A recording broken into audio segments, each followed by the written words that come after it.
I know what you're thinking. Why is there no advertisements and Josh Doling talking? Why is Trev just mailing this in? Why is this over 2 hours long? I'm going to tell you right now. Squally Green Thumb is back to talk about Miracle on Comm Ave 8. It's the 8th installment in his compilation series to benefit Child's Play charity. We're going to get into that. We sample every song that's on the latest compilation. We talk about the bands that are on the latest compilation. And this is for a good cause. So make sure you head to Bandcamp and check it out. It's miracleoncommav.bandcamp.com. There'll be a link. You'll have a link you can click. This is episode 307 of the Struggling Artist Podcast. Struggling with Miracle on Comm Ave 8.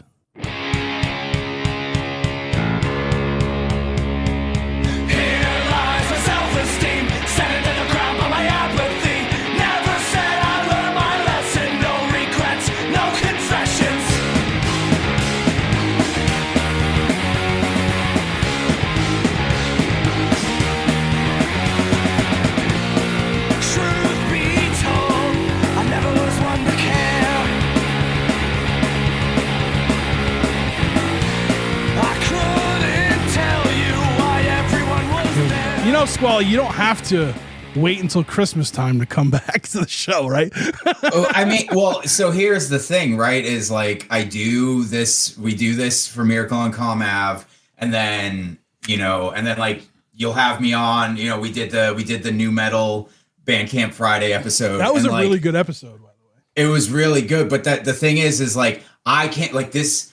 It's not my it's your podcast, and so many other people need the boost you give them, the chance to talk about their shit and all that. So I'm just trying not to hog you. Oh, I got you. Basically what it comes down to. You can hog me as much as you want, buddy.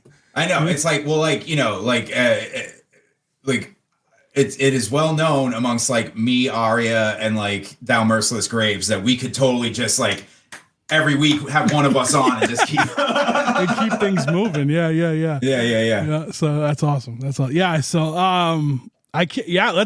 This is like, all right. So we just decided we've done this. This is our third time doing this, right? So people should know what we're doing, but we'll give them a brief rundown, right? So Squally here every holiday season for the last 8 years. Yes, this is the 8th one. Yeah. For the last 8 years, has raised money for Child's Play charity. Is that what it's called, right? Mm-hmm. And it gives children with terminal illnesses video games, chance to play video games when they can't, for something they might not be able to get those normally, right? So exactly. It's like there's to me there's never been anything more healing when you're sick or you're injured for a long time than playing video games, because it gives you the ability to do shit that you couldn't do when you're well. Yeah. But like, it's so much more powerful when you're not well. And, obviously these kids, they're terminally ill, or they, Child's Play has also a few years ago, they added children in abuse shelters. That's right. Yes. Yeah. So like kids who either, don't have a good parental situation where they can have video games, or kids that are probably their parents are spending all their money on their medical bills and all this stuff. Child's Play comes in and they give these kids a chance to play and enjoy the medicine of video games. And I'm going to stop right now because I'm about to start crying. No, I hear you. Yeah. No, I remember being a kid, dude. And I really never thought about it until you were just saying it. Like, I remember if I was like sick, like all I wanted to do, like, I just want to play a video game and feel like, not that you're checking out, right? You're not checking out, but like you get adrenaline rush. You get a dopamine hits from like, especially when you're a kid playing like Mario Kart and shit like that. You know what I mean? Like, yeah.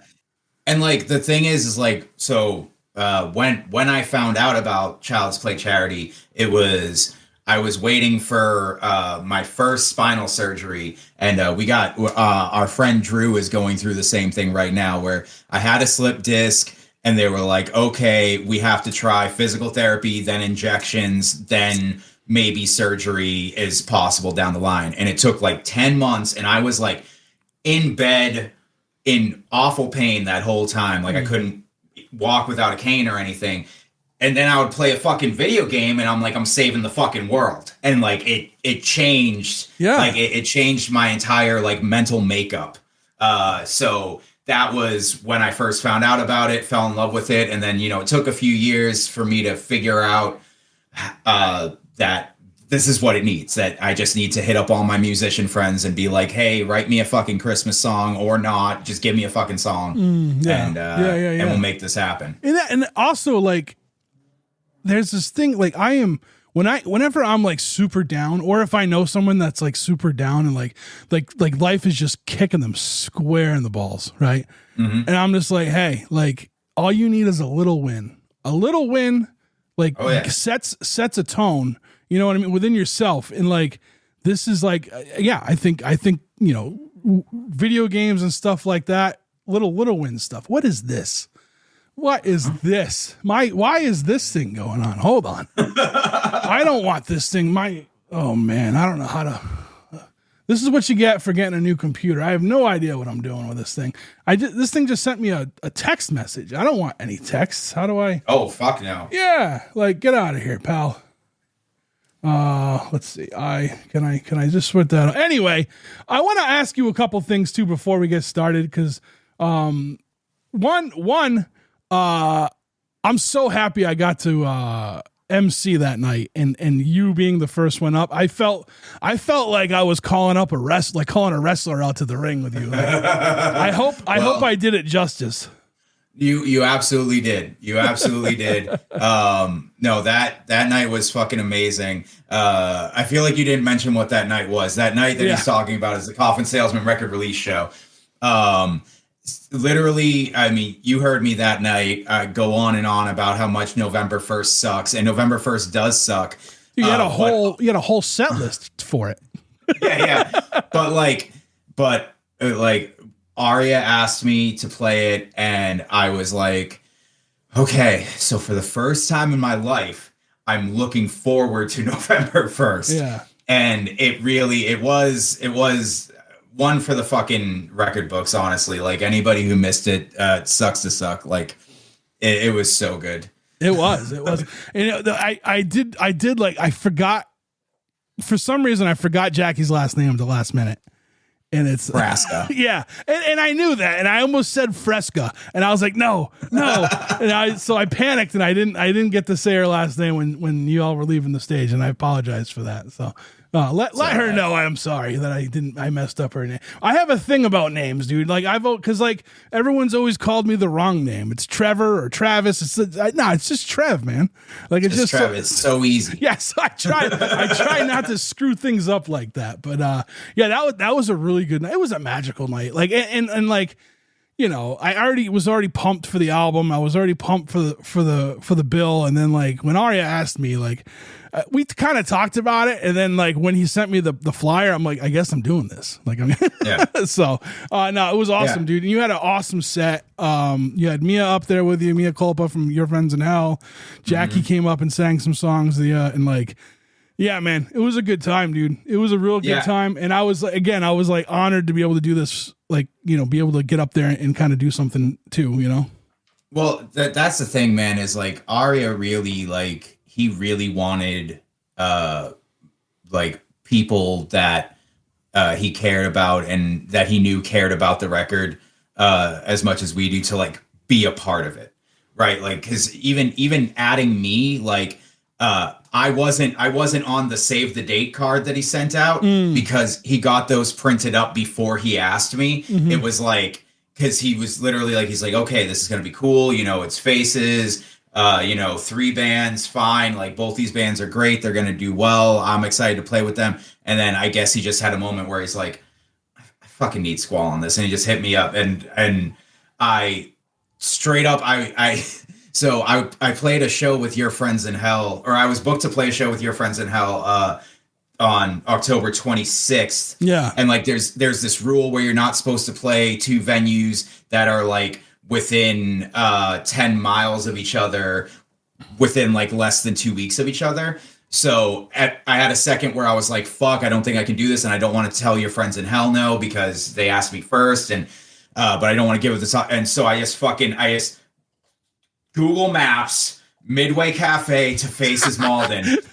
It is 9.9 miles, and I said, fucking close enough. Let's do that's close enough. Hey, depending where you're standing in each building, it is 10 miles. You know what I mean? Exactly. That's cool, man. That's awesome. So, all right, before and again, we're going to talk about Miracle on Comm Volume 8. Is it Volume 8 or just 8? What do you? It's just 8. Okay, 8. And but like, I want to ask you because, and I don't think I've ever asked you this, and I've had you on the podcast a bunch of times. When you're writing a song, when do you decide like what like genre it's going to be? Oh, it's pretty much that tends to come before the song. Oh, so it's the mood you're in. It's the mood I'm in, and sometimes it does change though. Sometimes it like I'll realize that something's done better a different way. And that's really what it comes down to. Yeah. And really the thing with me with songwriting is when I have a fucking idea in my head, it's kind of like a migraine. And until I get it out, I get you. Suffering. Yeah. It gets so intense with me sometimes that it's literally like I have fucking hidden in the bathroom at work and written songs, like entire songs. I just fucking lock myself in the bathroom at work for like 10, 15 minutes and just like write it out. And like, from pretty much from when I first started writing songs, I've been able to like kind of guess what chords I want playing in the background. So I even sit there and do the thing. I'm like, okay, this song's gonna be da da da, and then da, da, da, and then I'm like, all right, gotta finish work, gotta hit the gym, gotta go home. And the second I go home, I'm like, hi Jackie, I love you, and then I fucking grab my laptop and I start working. Like, It's when it hits you, and you gotta like just yeah. All right, cool. Yeah, because I and that kind of pertains, right? Because you're on this one a couple times, so I'm on it twice. Yep. So all right, cool. All right, well. We went down. We had a little catch up. We went down memory lane on what we're doing. I guess now it's the only thing left to do is to do the thing, right? Let's do the fucking. So damn all right, thing. I'm gonna call this one on the fly. So, do you want to sample these as we do them, or sample a couple of them? Sample a couple of them.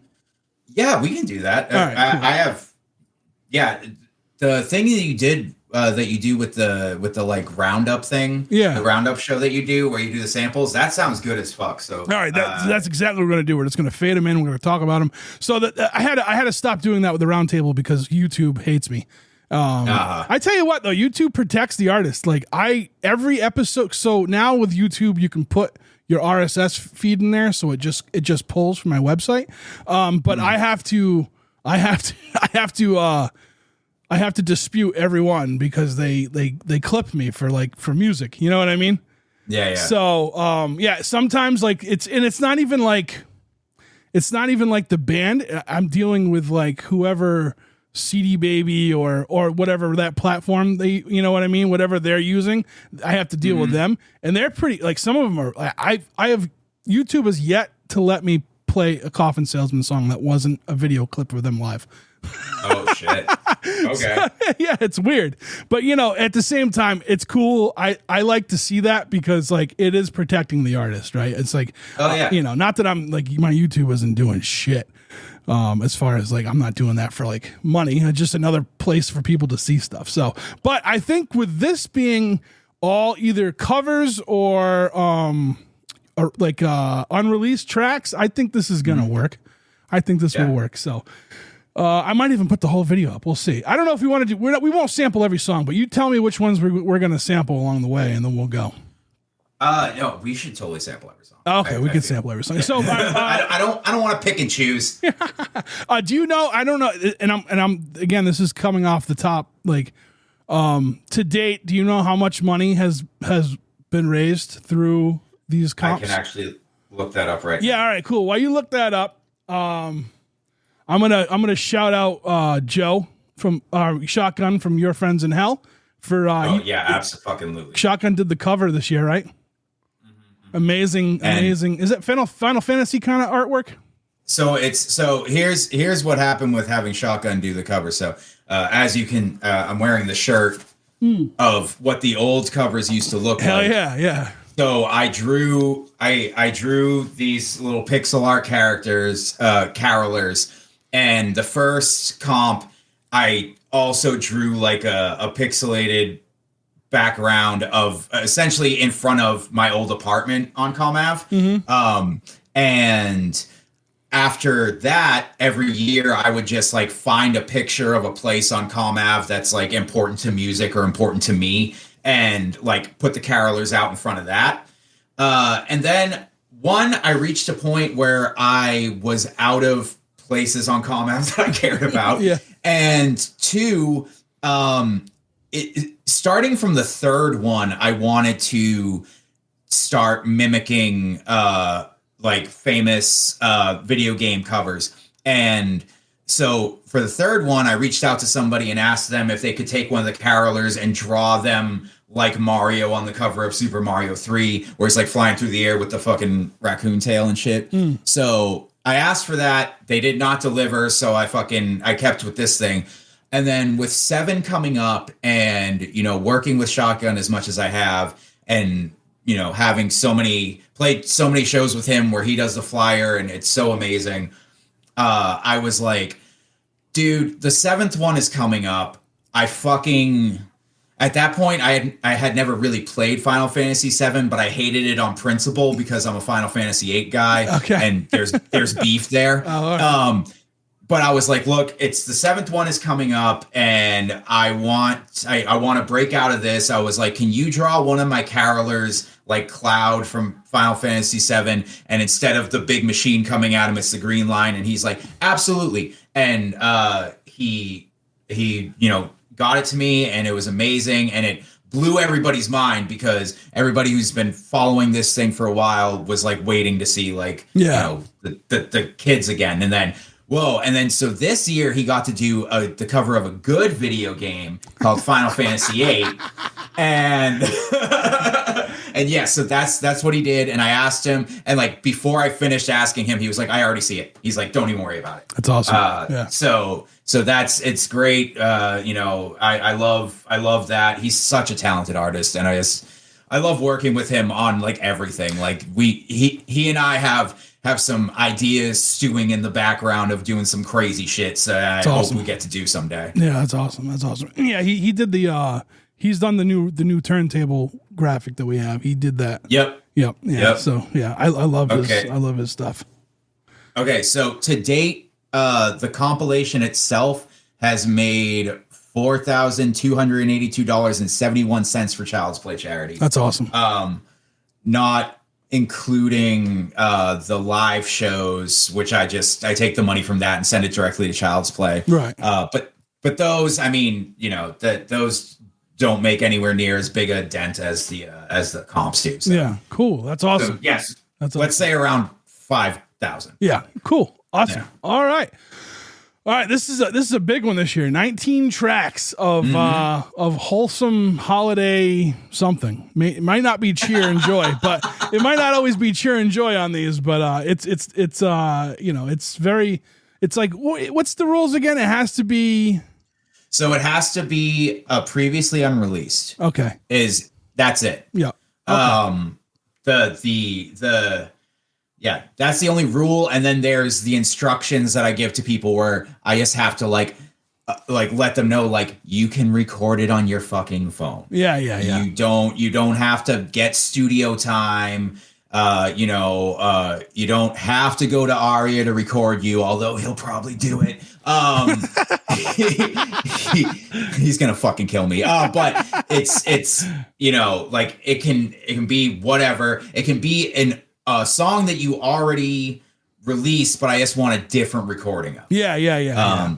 Because that's like how I learned that from the Hellcat Records Give 'Em the Boot compilations. Oh yeah, I remember those. Yeah. It was always a different recording than what was on the band's record if it was a song that, you know, ended up on another record. So when I realized that, and I'm the type of guy that cherishes other recordings of songs that I'm familiar with. Yeah, so. yeah. I like that too. It's like I remember I used to go and pick up, like I used to go and try to find like the live albums of something, or like find an acoustic version of something, and you know what I mean? So Yeah. Cool. All right. You want to start calling these off? Yeah, I'll do it. All right. So the first one is from our friend Ari, a coffin salesman. It's called No More Years. I like this one a lot. It's really fucking good. Yeah. And it has like, it's so weird. It has like a familiar sound to it. Like, I'm like, is this like it's an instant like holiday classic? You know what I'm saying? That's what he does, dude. Like, and you know, like literally like Coffin for Christmas, which he did for the second comp, is my favorite Coffin Salesman song ever. Even with this new album that's fucking amazing front to back, still Coffin for Christmas is just, I think it's the most beautiful fucking song ever. And yeah, he's one of those people that is like, at first was like, I can't believe you're convincing me to do a Christmas song. And now he has been a part of at least 19 songs across the compilation. Yeah, like, he's all the over history of the these compilation. things. He record like I said, like I joked before, don't actually, you know, if you don't know Arya, don't go to him, ask them to help. But he's recorded multiple people songs, and also, you know, there's a lot of songs where you know, like he did the song last year with Michael Caine, and he does a couple songs with a couple other people on this year, and it's just remarkable. This thing would not exist without him, and if it did, it would not be anywhere near as successful. And he definitely snatched that number one spot this year, even though that was the last song that was sent to me. Yeah. And because he was so busy working on everybody else's thing. Yeah. And he sent it to me, and I listened to him like, there's no way this can go but the top. Like, yeah. No, I think it's a very good lead off track. So do you normally like put the time in to like figure out what song's going where, or do you just usually just list them out? So I listen, you know, I obviously I listen to every song as it comes in. And as they start to accumulate, I will start building the comp in Bandcamp. Yeah. And I think about things like, you know, and because it's so dynamic. Like, we've never had a comp that sounds anywhere close to the same front to back, right? Like, it's never been like the first few comps, I labeled them a mostly acoustic thing, but now it's barely acoustic. So I just dropped that. But yeah, we'll get shit that's all over the place, and then I try and space them out as to like, when are people going to be ready for this drastic of a change? Or I don't want to put two songs that do sound very similar to each other, too close. But I've noticed over the years that people tend to end up in certain areas. Okay. Like Liam always ends up in a certain area. Lily Holbrook always ends up in a certain area. I think same with KCUF. Like they end up near the end, and it's, you know, it's no amount of like, oh, this like their songs aren't as good as everybody else's or whatever, but it's just they always fit as I'm going through the list. They fit around that area. They fit in that area. So that's that is one thing that I definitely have noticed. I never did it intentionally, but I noticed it this year. Yeah. All right. You want to sample this one? No more years? All right, cool. Yeah. We can keep talking. I just want to try to put this in there too. We'll give it a few seconds here, and then we'll fade down a little bit. This is over, and the end inches closer when your voice is growing thin. Won't be strong enough to sing again. The rain will wash away everything we did. No more years, it's time to rest. No more years, maybe that's See what I'm saying? It's like instant classic. Like it sounds like a holiday song, you know? Yeah, you get him on a fucking piano. The closer you get him to a piano, closer to December you get him on a piano. Yeah. The more Christmassy it fucking sounds. But he's also like he's one of the people that. So another thing that I tell people when I'm asking them to be on the comp is I say like it doesn't have to be a Christmas song. But I do request that they try and make it a little wintry. And my explanation of what's wintry is Tom Waits' Christmas music to me. Yeah. And Arya understands that. Yeah, I don't know. I totally get it. Like to like a depth that like a lot of other people don't. They're like, oh yeah, no, that's cool. I mean, he does have that one Christmas song. I'm like, no, it's all Tom Waits. Yeah. Well, because there's a thing, and I think us being from New England, we have a different outlook of like what winter is, because like it's cold and depressing, and like but we tough it out, right? So like I totally get how Tom Waits is Christmas music. Like I can absolutely. Like actually the thing I've been working on for like 3 years for this has like I want this to sound like a Tom Waits tune. Like it just has that vibe, you know what I mean? So anyway, we'll talk about that another time though. Track number 2, Warren Christmas. Oh my God. Yeah. So Warren Christmas is the alter ego of Dan O'Halloran, who most people our age will know from Darkbuster and the Black Cheers, but he's been in bands for like fucking forever. And just an incredible drummer. And I kind of touched on this a little bit in my post about his song the other day, but like really like it was so refreshing. A few years ago he reached out to me and was like, look man, like he's like, you are like one of the only people I know from our like Boston punk situation that like even can enjoy electronic music, let alone make it.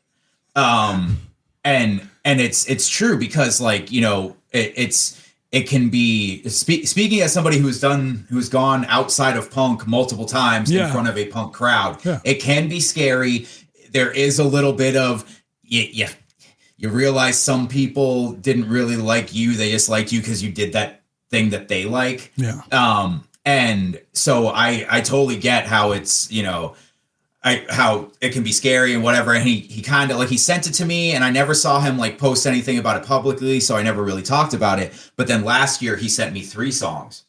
And they were all under different names, but they were like different styles. And the Warren Christmas is, I guess, his Christmas fucking like rave name. Like it's fucking incredible. And when he sent this to me, I was just like fucking losing it because it sounds so goddamn good. Yeah. And it was also the second song I received in which Santa explodes. Spoiler alert. Yeah.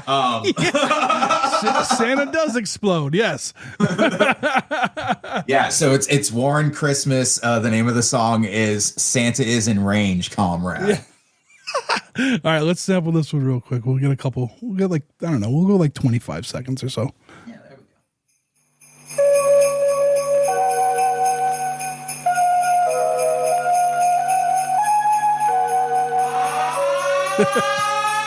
I love the air horn.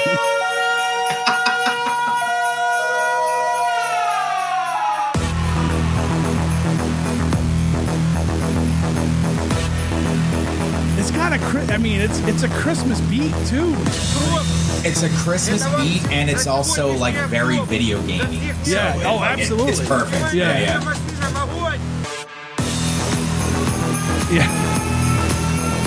I went a little longer on that one. That I wanted it to kick in though. I wanted to hear that part. Yeah. Like, you know what I mean? That's a. but yeah, I can totally see like a fucking like the if they ever did like a Christmas themed Call of Duty game, like Yeah. they would have to hit him up and They be would like, have "Yo, to, we need yeah. that fucking song."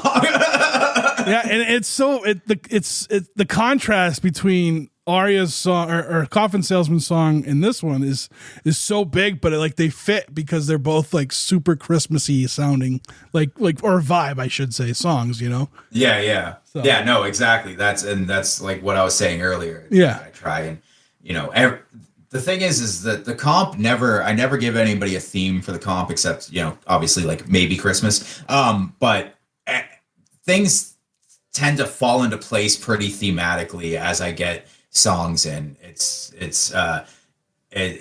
wild. It's one of my favorite things as I watch the story come together. It's like a fucking Tarantino movie. Yes. Yeah. That's great. That's awesome.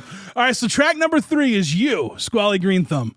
Yes, it is. The track's Whatever, right? Yeah. So last year on the the Final Fantasy VII cover, Miracle on Comm 7, I had been told by my surgeon's assistant that I'm not legally allowed to tell you until you get your MRI done that like you're gonna need surgery, but you're gonna need surgery, right? Like, I knew it was gonna happen. Me and my spine do not get along, and I finally got all the MRI and all that shit done, and we scheduled my surgery for December 14th. It ended up being December 12th, which was very shocking. And I was thinking about how it was kind of unfair of me just because I loved Final Fantasy VIII and all the Final Fantasy VII fans told me that I was wrong, that I just blindly hated Final Fantasy VII. And I was like, okay, this year, when I'm recovering from surgery, I'm going to play Final Fantasy VII. So I wrote a song with samples from Final Fantasy games. I like built the beat out of that and wrote a song about like essentially like this year I'm going to do it. And it's full of like Final Fantasy references and da-da-da. And then this year rolls around and I'm like, this is the Final Fantasy VIII one. I need to do another fucking Final Fantasy song. Yeah. So the beat is made from a sample. I sampled the song that plays when you're in the school, because you go to school in the game. Oh, okay. And, okay. And that is my favorite song on the whole game. So I sampled that, and I just basically rapped from the perspective of Squall Leonhart, the guy I got my name from. So, so this is if Squall Leonhart was a fucking gangster rapper. Here we go. All right.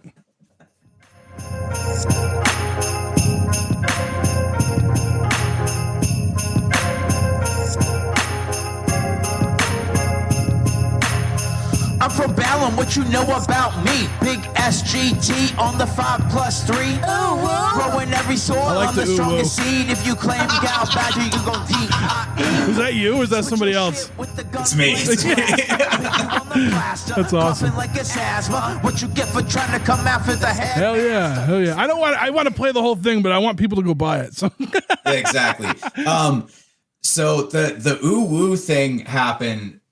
So like I kind of, it was nagging at me that I wasn't doing a Final Fantasy themed song because the song that I do later, I had already recorded and I knew I had at least that one, but I wanted to do something Final Fantasy related. And I was really obsessed with this song by Glorilla, where, she goes, I'm from Memphis. What you know about me? Big GLO on a GLE. Ooh. And I kept doing the like all around the house, and it was driving Jackie fucking crazy.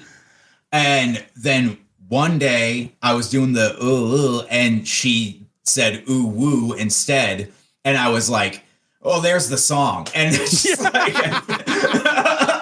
I built it around that. So like when I finally like wrote it, finished writing it and recording it, and I played it for her, I'm like, this is all your fault, by the way. That's awesome.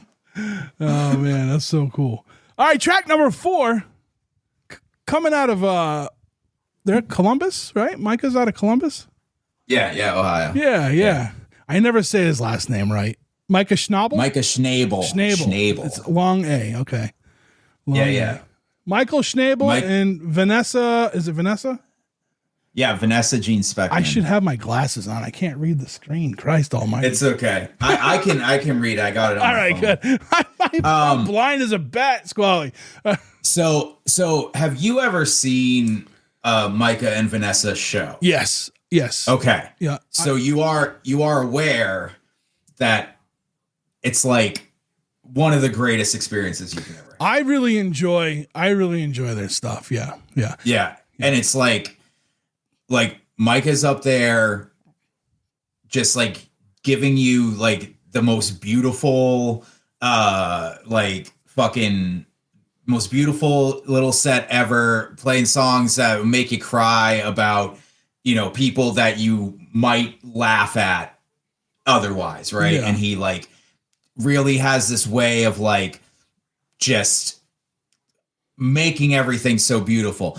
And then about 5 songs in, Vanessa comes running in like fucking stone cold and like stomps a goddamn mud hole into the set. And he just like, and they start playing songs from their band Call Me Rita.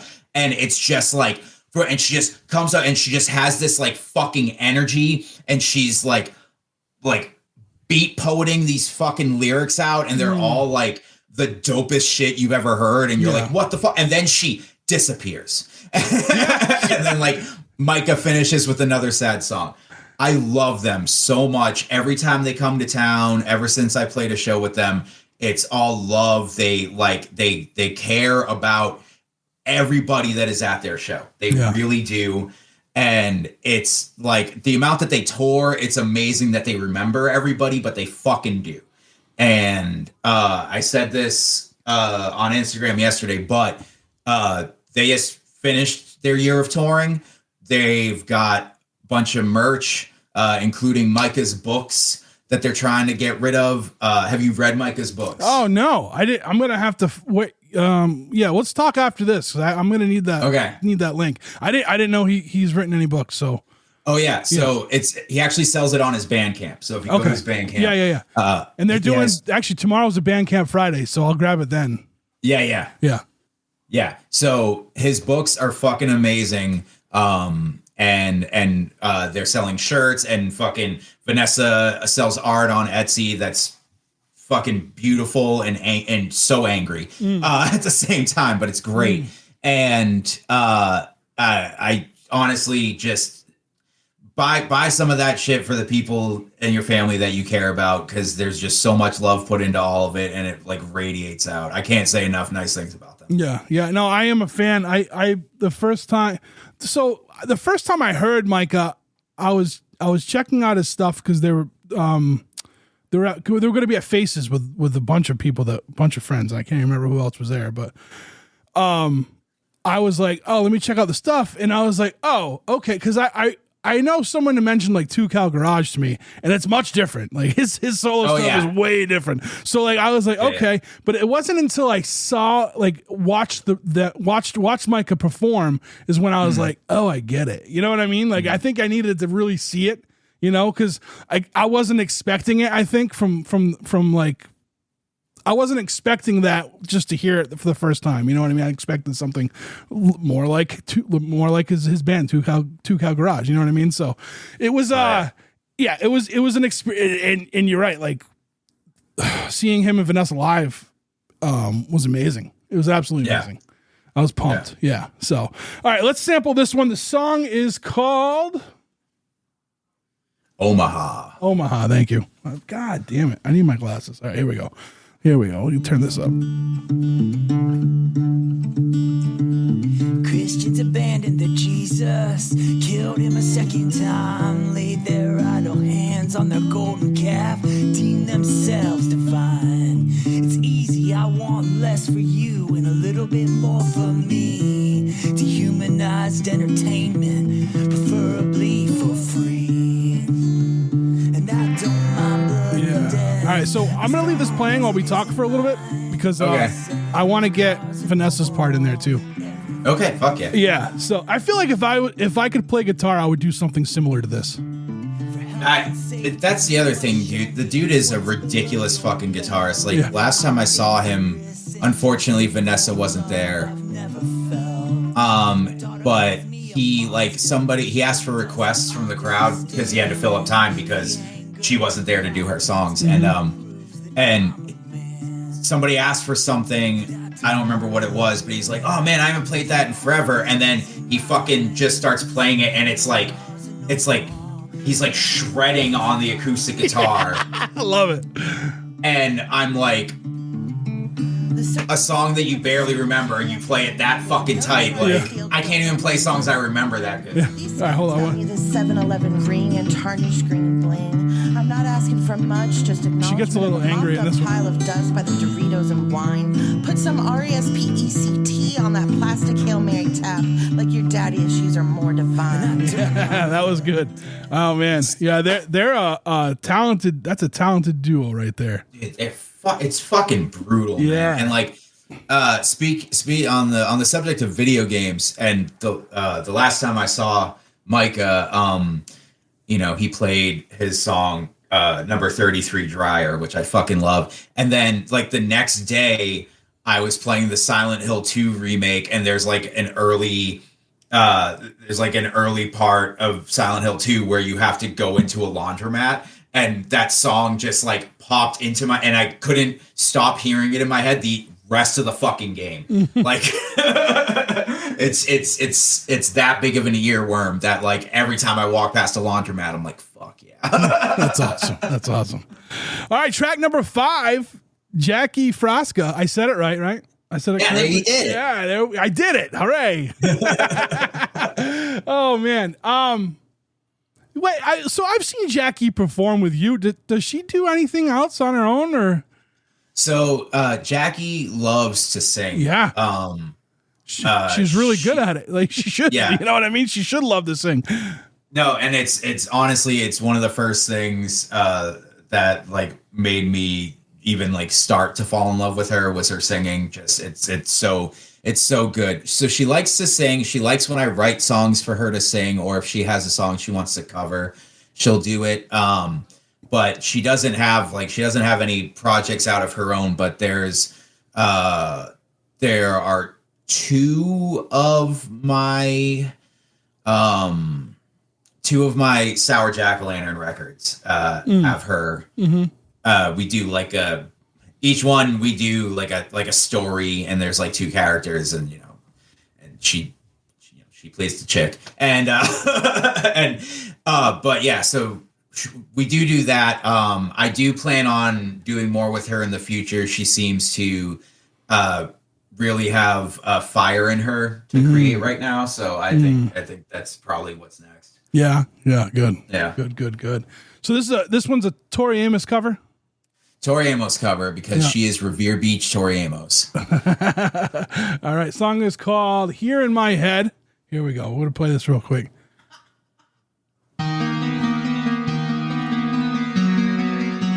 She's got pipes, man. Oh yeah. It's ridiculous. Yeah.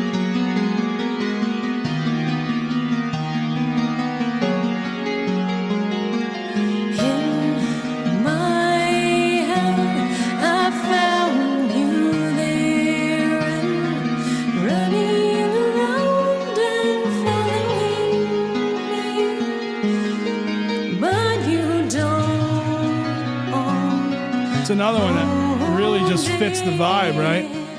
Oh yeah. Yeah. I'm gonna get lost and just keep playing it. I gotta stop. I'm gonna lose track and just get sucked. I get every time, like, was it last year's comp that she did a song and it sucks you in, like her singing, her vocals just, and this song included, like I said, I had to stop it, or else we would have just been like stopped. You and I would have just stopped talking and just listening to the whole thing. Yeah, no, she's a fucking siren, I tell you. And like, yeah, especially like with Tori Amos songs, she knows them so well that like we did. So I always tell her when I record her, and I tell this to anybody else I record, my rule is 3 takes, and that's it. And if we have to like cut things and move things around and just whatever, but like no more than 3 takes. She literally just laid down 3 takes, and I used all of them. Like they're all just layered on each other. Really? That's awesome. And this was kind of a game time decision because she had asked me to do another song, and I would have had to play guitar for it. And I was like, okay, well, like there was something where like in the intro, she's not the person is not singing on beat and playing on beat. And I'm like, that'll be really difficult for us to figure out. I don't know if we can do this. And she was like, okay. And she has this playlist, this Spotify playlist called Winter that is full of songs that she wants to eventually cover for Miracle and Comm. Nice. And she was like, okay, all right, let's do this Tori Amos song. I got the MIDI file, put in the piano, and she just fucking walked up to the mic and knocked it out. That's awesome. Yeah. That is awesome. One day you're going to have to teach me how to do some of this stuff. So I bought like a drum machine, and I hooked it up, and like I couldn't figure out how to make it make a sound. I don't.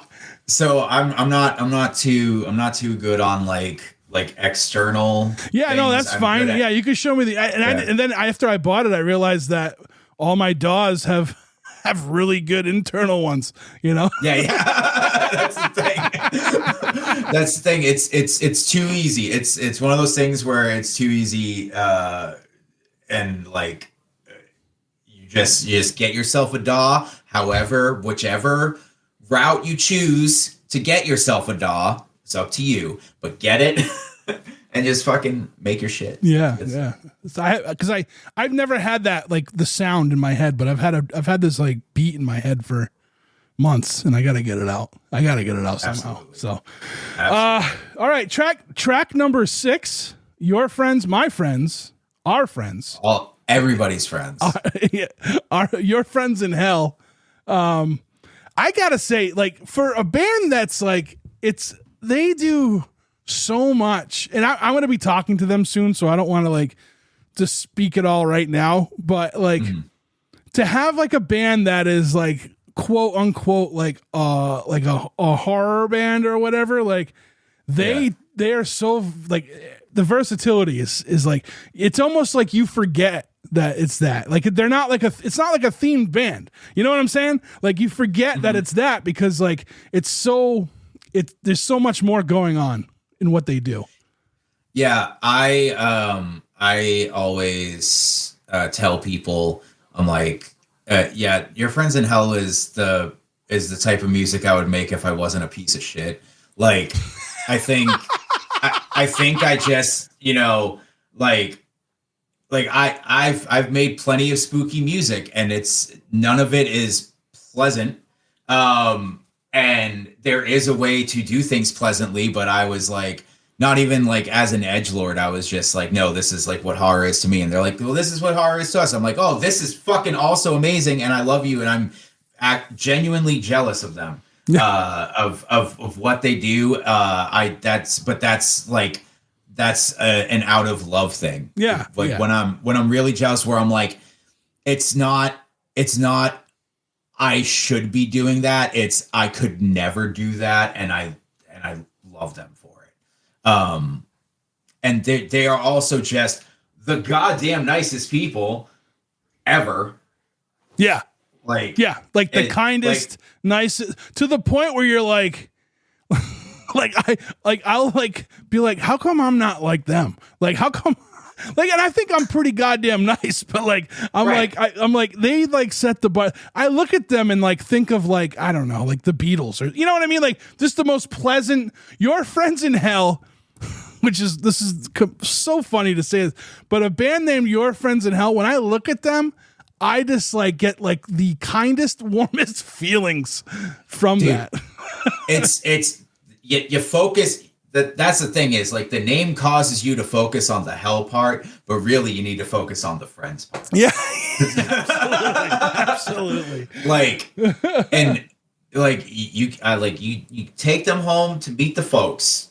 Just do it. And I want to say, Shotgun is an absolute jukebox. Like he can just put out he if you give him 3 words in 3 minutes, he'll have a song for you in those 3 minutes. Like I just feel yeah. So, what's this? Read this one off for me because I can't read it. It's called A Very Reluctant Christmas Song. Man, all right. We're gonna have to start this one right now. This is one. Oh, let me. Oh, we're just like really. There we are. Kicks in at like 6 minutes.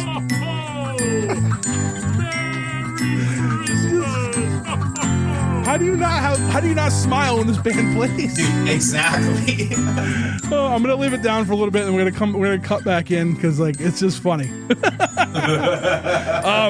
This is the other exploding Santa Claus, by the way, folks. Yes, it is. All right, here he is. The air, it smells like gingerbread. Time to get that shopping done.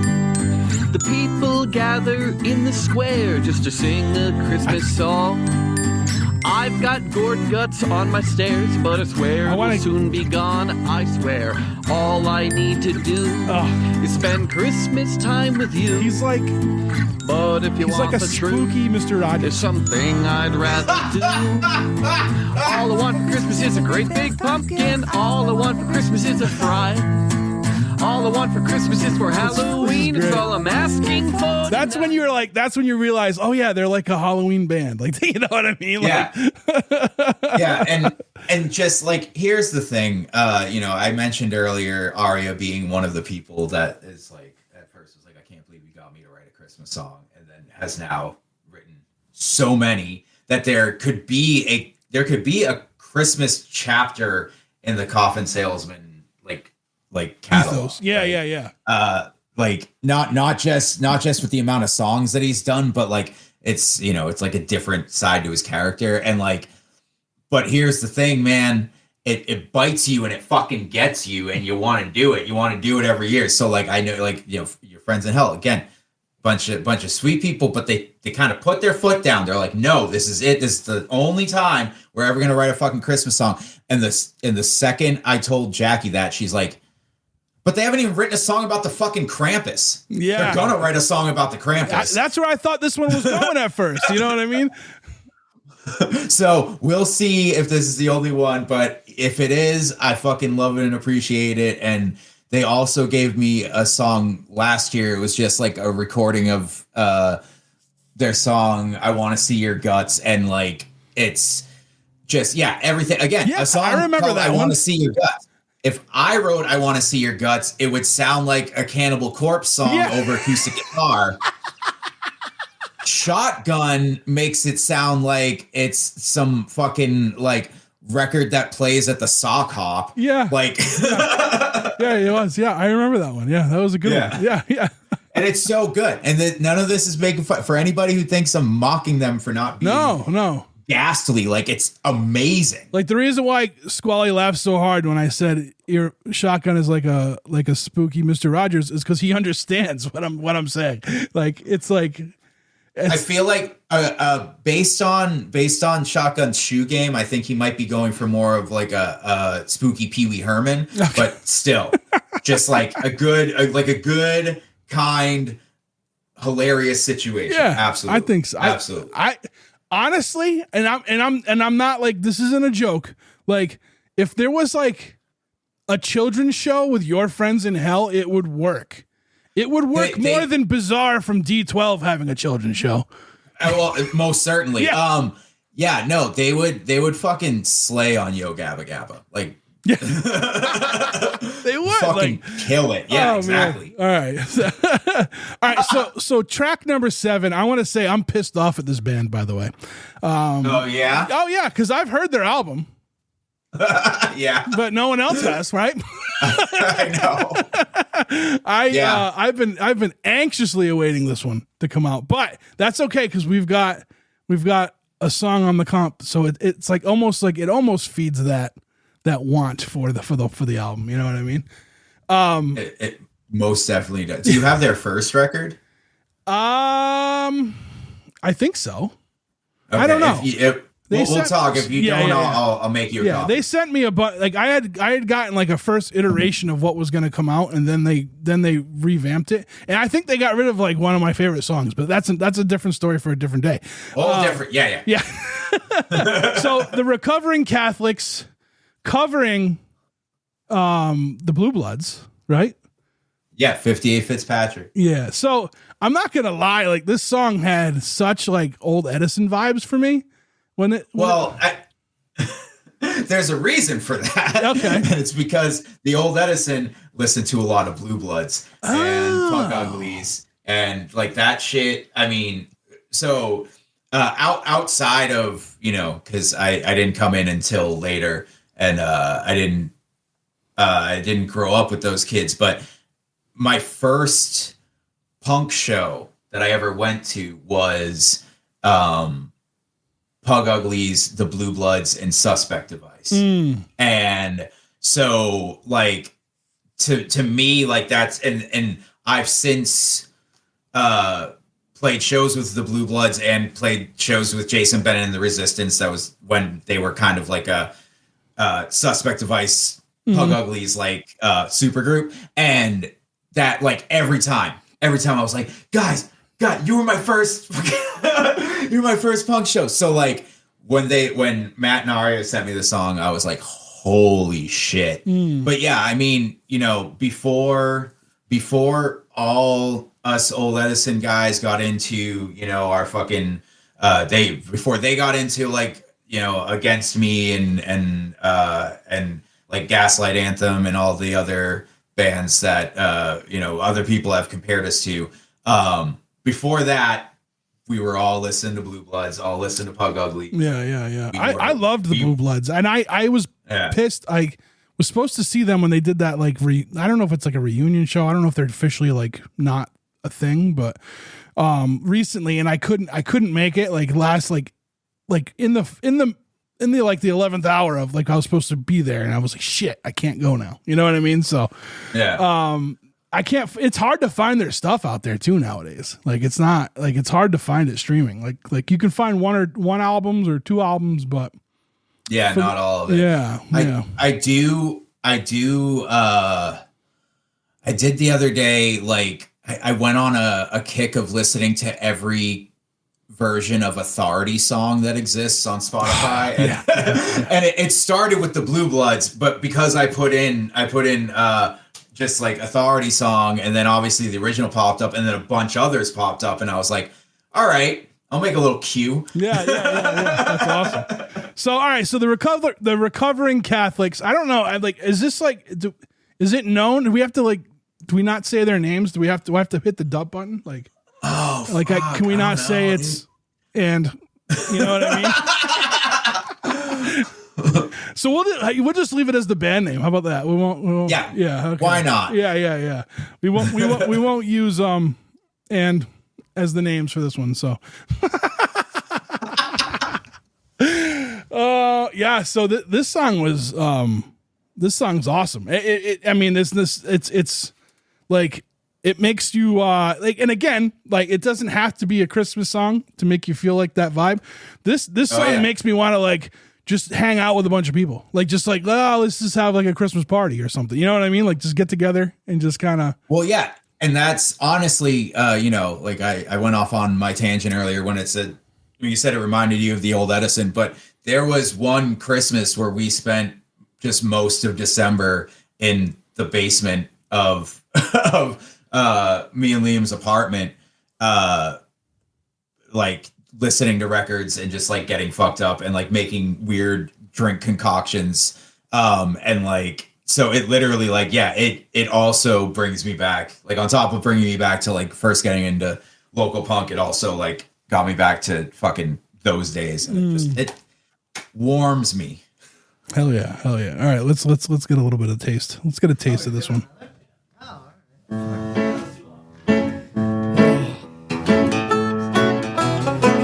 Well, it's 2 a.m.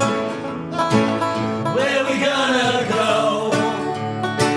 I know a place where the high lights flow, where we smoked all young so good. So fucking good. So good. It's so good. Yeah. Yeah, if people recognize the voices, they recognize the voices. But we don't need to snitch. Right. we don't need to say. And I just like hitting the dump button. All right. So Lindsay Moon is next on track 8. Fuck yeah. Yeah. Lindsay sent us my favorite song on last year's Comm. Like the song she did on last year's Comm was my favorite fucking song, and I kept listening to it all fucking year. Why am I drawing a blank? Why am I drawing a blank on it? This is what happens when we don't record an episode for it. I just like forget. Yeah. So she gave us an acoustic version of her song "Me Without You." Yes. The one based on fucking the Mass Effect games. Yes, that song. Every time I hear it, it just like it chills down my spine. It's one of the most beautiful things ever. And then I didn't know she was sending me a song this year, and she just kind of popped up with this one. And I'm just gonna come out and say it. When I saw that she was doing "What Are You Doing New Year's Eve," my first thought was it was gonna sound like the Zooey Deschanel version, just because Lindsay plays a uke, and I'm like, it's gonna be that, and then it wasn't, and I was so surprised, and I felt so bad because here's the thing. I do not hate Zooey Deschanel. I do not hate her singing, but I hate how she sings that song. Yeah. Because it's an Ella Fitzgerald song that I love, and I just don't like the way she sings it. But Lindsay gave it more of the old school Ella treatment, and I keep listening to this one. I can't fucking stop. It's so good, just so fucking good. Let's get into it. Maybe it's much too early in the game. But I thought I'd ask you just the same. She's so talented with all the different instruments too. Like, oh yeah. New Year's Eve.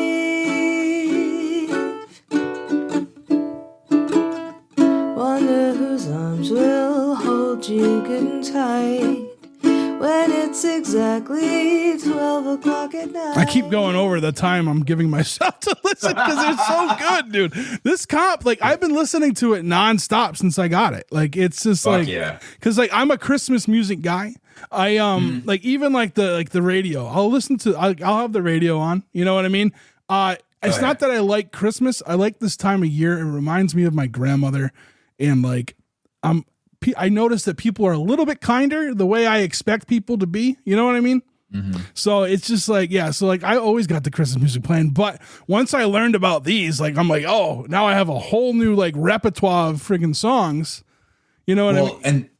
And that's the other reason why I started doing this and why I got so into it, and decided to keep it going every year was because there was like one Christmas that I stumbled upon so many different like punk or like alternative compilations for that were Christmas compilations with bands that I love doing fucking songs I'd never heard them do, and they were always usually for a charity. I didn't contribute to the charity because I illegally downloaded these. But it's not like I was seeing them in the fucking record store or anything, you know? It's like I like find it on the internet and I'm like, holy shit. So I really, really liked that, and I liked the concept of that, and it kind of also, you know, for those that do not know me, I am a juggalo, and the first ICP album or the first ICP songs I ever heard were their Christmas songs. So I have always been chasing the dragon of new Christmas music, and now I convince people to do it for me. And That's like a Huck Finn moment right there, right? Like, isn't it? Yeah. It's I'm like, holy shit, like this, you know, this is a power. Like people always people thank me a lot for like quote unquote putting in the work. I actually do very little when it comes to making this compilation happen. I remind people it exists. I reach out to a few new bands that have never been on it. And then I just sit and wait and they come in. It's not a lot of work. It was an idea. And now it's literally just like everybody else does this for me. I just put it together and I direct where the funds go. Yeah. And so it really is like a privilege that I do this for me, because I'm like, I just get to sit and have all these amazing musicians I know write me fucking Christmas songs, or give me a song that through listening to it in December becomes a Christmas song. Yeah. And I honestly couldn't ask for more, but I do. I ask for money for a charity. So hey, so tell me about Craig and the Craig Tones. Oh, okay. This is great. So the first band I was in was called Faulty Conscience. And it was me, my friend Chestnut, who most people know from when he was in the Swagger and Growlers, and apparently the greatest drag queen in the history of Boston now, Asterisk. I recently found out that our old guitarist is now Asterisk, and a crazy, like, amazing, like, drag performer and burlesque, like, booker. And I'm so fucking proud of them. I just wanted to get that out. Like, I'm so fucking proud of where they ended up. That's great. It's so fucking cool. But it was the three of us, and we were, you know, two guitarists and a bassist. I was a bass player, and we just couldn't get a drummer. And then one day, Chestnut just fucking booked us a show and was like, we have the show booked. We will get a drummer for the show. Like, because we have this and this to like drive us to get a drummer. And Aster had this friend named Craig who had never played drums before, but he was a good guitarist, great saxophone player, a great musician, but he had never touched a fucking drum kit. And we were like, fuck it. You know, like, you're the drummer. We're a punk band. We're about to play. Our first show is going to be in somebody's fucking basement. Like, fine. You know, so, and it, you know, he stayed. It was the same lineup throughout the entire life of the band. He drummed. He was never great at it, I'm going to say, and we gave him shit for it all the time. But Craig, as I said before, is amazing in like all other realms of music. He's very talented. He has a great ear for music. His favorite band is Boston, which we let go sometimes, but mostly again make fun of him for. But so he played sax every year when I do this. When I make like the first post about it, where I'm like, I'm now accepting, you know, submissions to Miracle on Comm app. He always comments like, anybody let me know if you need a saxophone. And last year he played sax on the Michael Caine song. The Christmas song they wrote about Bruce and Big Man. Yeah. And so he essentially played the part of Big Man on that, did a great job. And then this year he sends me this, which is just an orchestrated thing of fucking beauty, and like, way to fucking go, Craig. Honestly. Yeah. All right, let's play it. What's it called? The song is called Theme to an Unwritten Christmas Movie. Yeah. All right, cool. Here we are. Yeah. It kicks right in.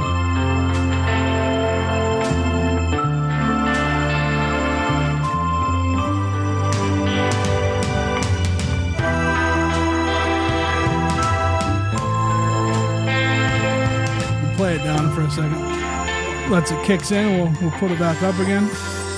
Hell yeah.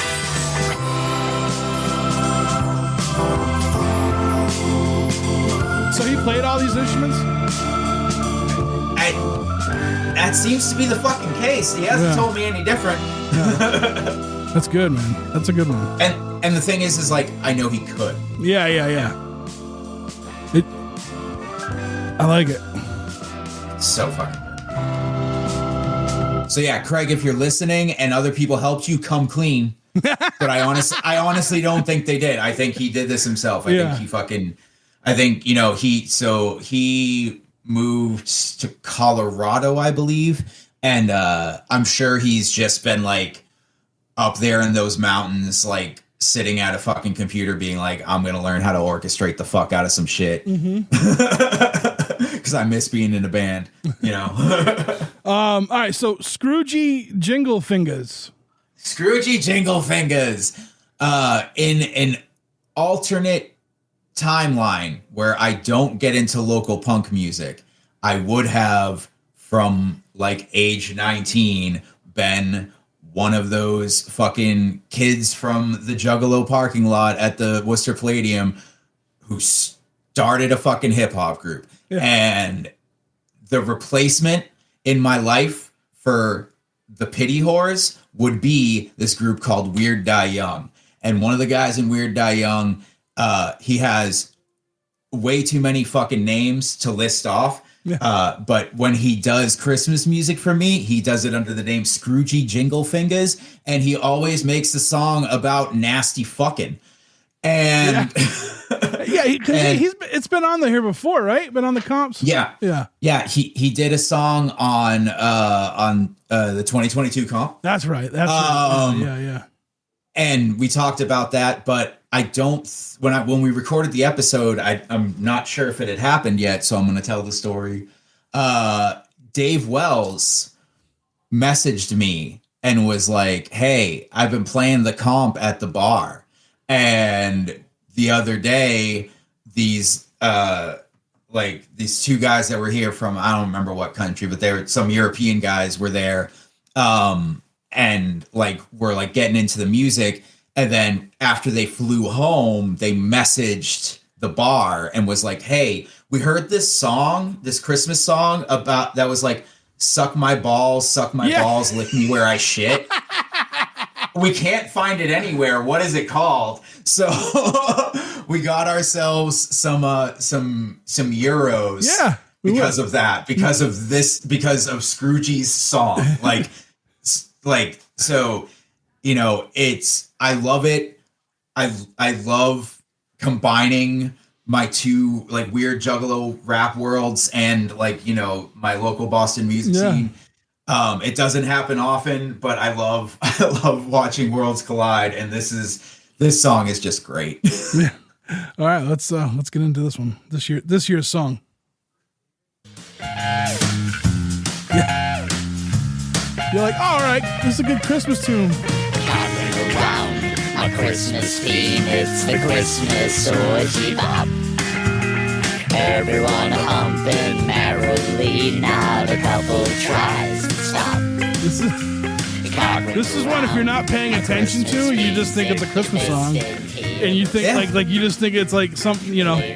Yeah. Well, it is. I mean, it's about a Christmas orgy. Right. Well, I guess what I'm saying, you don't see that part if you're not paying attention to it. Exactly. It's as blatant as it is. It's subtle because of the music itself. You know. Yeah, because the music itself, and so I'd also like to point out that this is the second time somebody has done a Rockin' Around the Christmas Tree version where they changed the word holly to Molly for the compilation. And I love that. I hope this trend continues. Yeah. Just, you know, Molly is better than Holly. Oh, all right. Track number 11, Thou Merciless Graves with Coffin Salesman. Oh God, yeah. This was one of those that like I knew was happening way too early. Yeah. So I was just like sitting there waiting. Like I need to know what this is. And like Growler told me the song that she was covering, she's like, it's the Stan Rogers song, da da da. So you can listen to that and like kind of know what you're getting. I'm like, no. Right. I'm fucking waiting. Yeah. But the way it wasn't even, they didn't even turn it in late or anything, but it was just like, because I knew about it so fucking early, I was like, oh fuck. This song, like it like ruined me. Oh yeah. Oh yeah. And like in Growler, I could listen to her sing a dictionary. Right. Like I don't like, yeah, I love her voice so much. Dude, it's like seriously, like this song reminds me of like when they re-released Muppet Christmas Carol on DVD and they removed the Love Is Gone because Disney thought it was too sad for kids.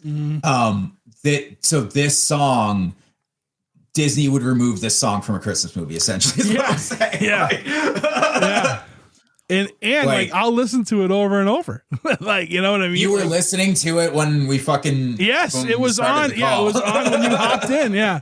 I was just going through it, but it happened to be at that moment. Yeah. And I'm just like, oh, this one. All right. We're just gonna play it. We just gotta play it. And then the sad piano. Oh my god, yeah. Again, Aria's Christmas piano. Like that's every sad Christmas song has a piano in it. Have you ever noticed that? Oh yeah. This day a year ago, he was rolling in the snow with a younger brother in his father's yard. God, her voice.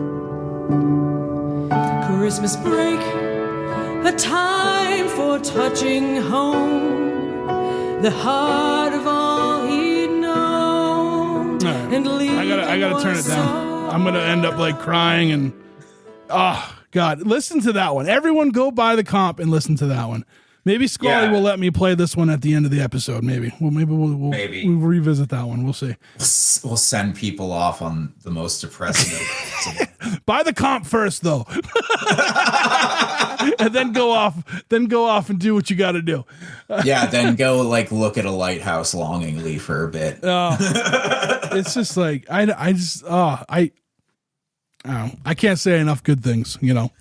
It is you end up like stumping yourself. Yeah, it's like what the fuck. But it's really like this is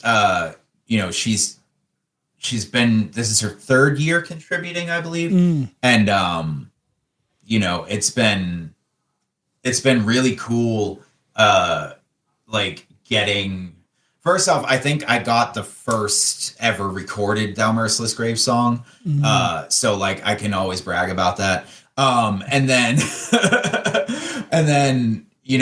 just like as like time is going by and she's like continuing to like record more and do this stuff the songwriting and the music, it was always like beautiful, but now she's like I feel like she attacked this song with like more confidence than I've heard in previous years, and I just like it's just really fucking good. Yeah and yeah. I just all right, we're gonna move along. We're gonna get hung up. Track 12 Rob Carmichael. Track 12 Rob Carmichael really coming down. So this is one of those situations where somebody that I'm like friends with on social media, but I don't really know them that well, happens to be a musician and is like, hey, I've been seeing you do this thing. I have a song for it. And that's really cool. That's that type of shit means a lot. Because I know now that I'm not just like, throwing up something for like, to like remind my friends, like I'm also like, it is working, that it's bringing people in, that normally like, and the thing is, so Rob, I unfortunately, I don't know if I've ever met him, and I feel really bad if I have, but just, just hits me up and he's like, here, I have this song. And, you know, I was talking earlier about how I don't want two songs that are too similar next to each other, but it's like Growler really knocks you down with that one. And then this song drags you. It drags you through that muck that you're feeling at the end of Growler's song. So yeah, you guys are welcome. I've ruined your fucking day. Let's see. We'll get this one all cued in. That's cool though. Like someone you don't really know asks to, you know. Yeah. They're just like, oh, you know, I've been noticing you do this. Some people's skin don't fit. Sometimes the walls aren't there.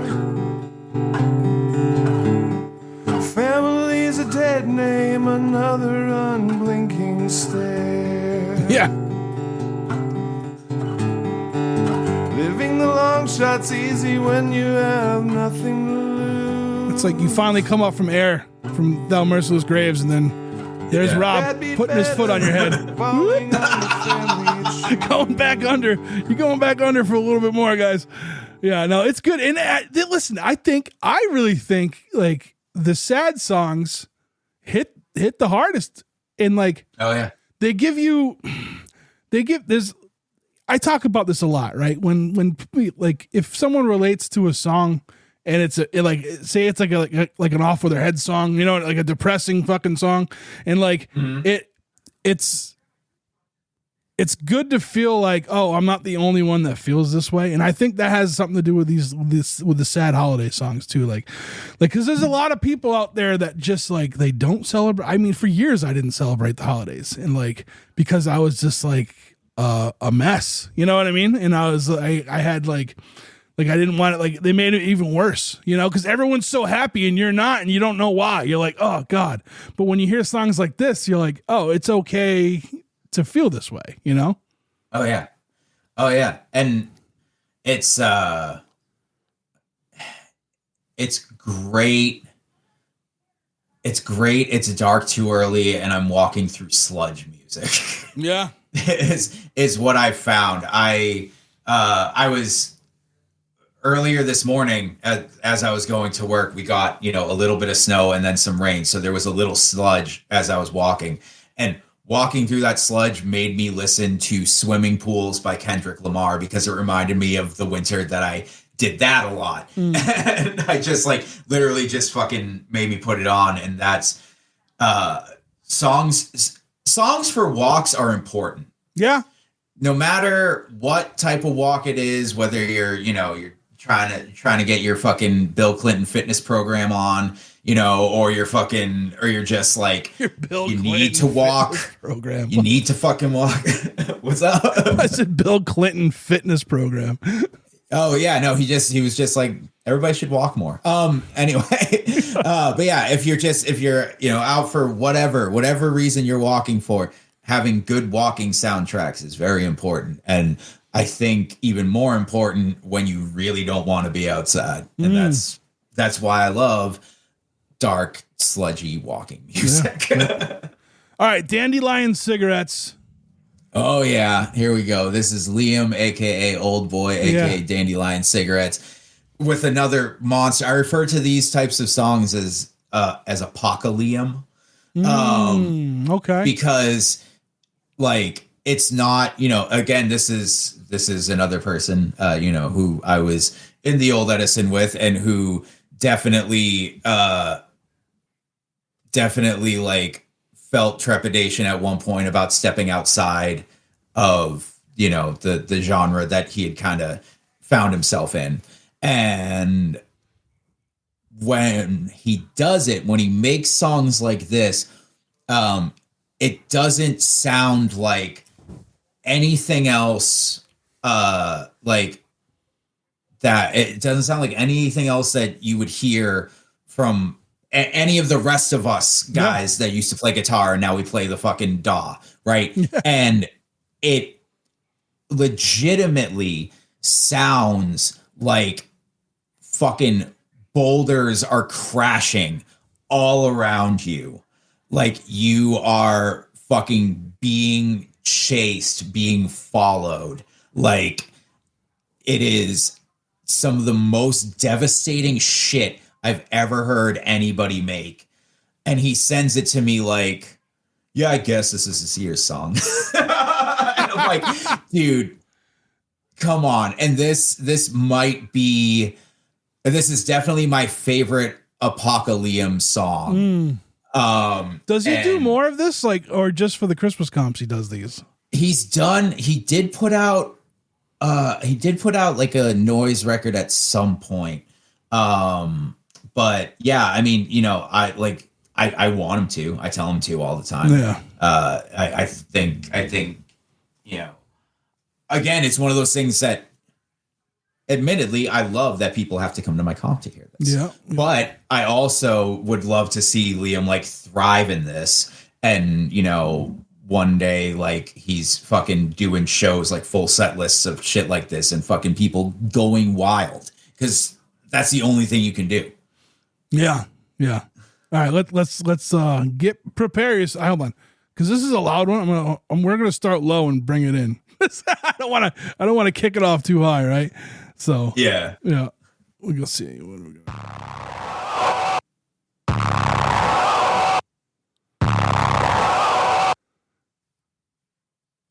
I come from the dirt. I was born under a curse. I'm here crazy and worst. I've got my shackles and chains, and ice in my veins. I know you know my name.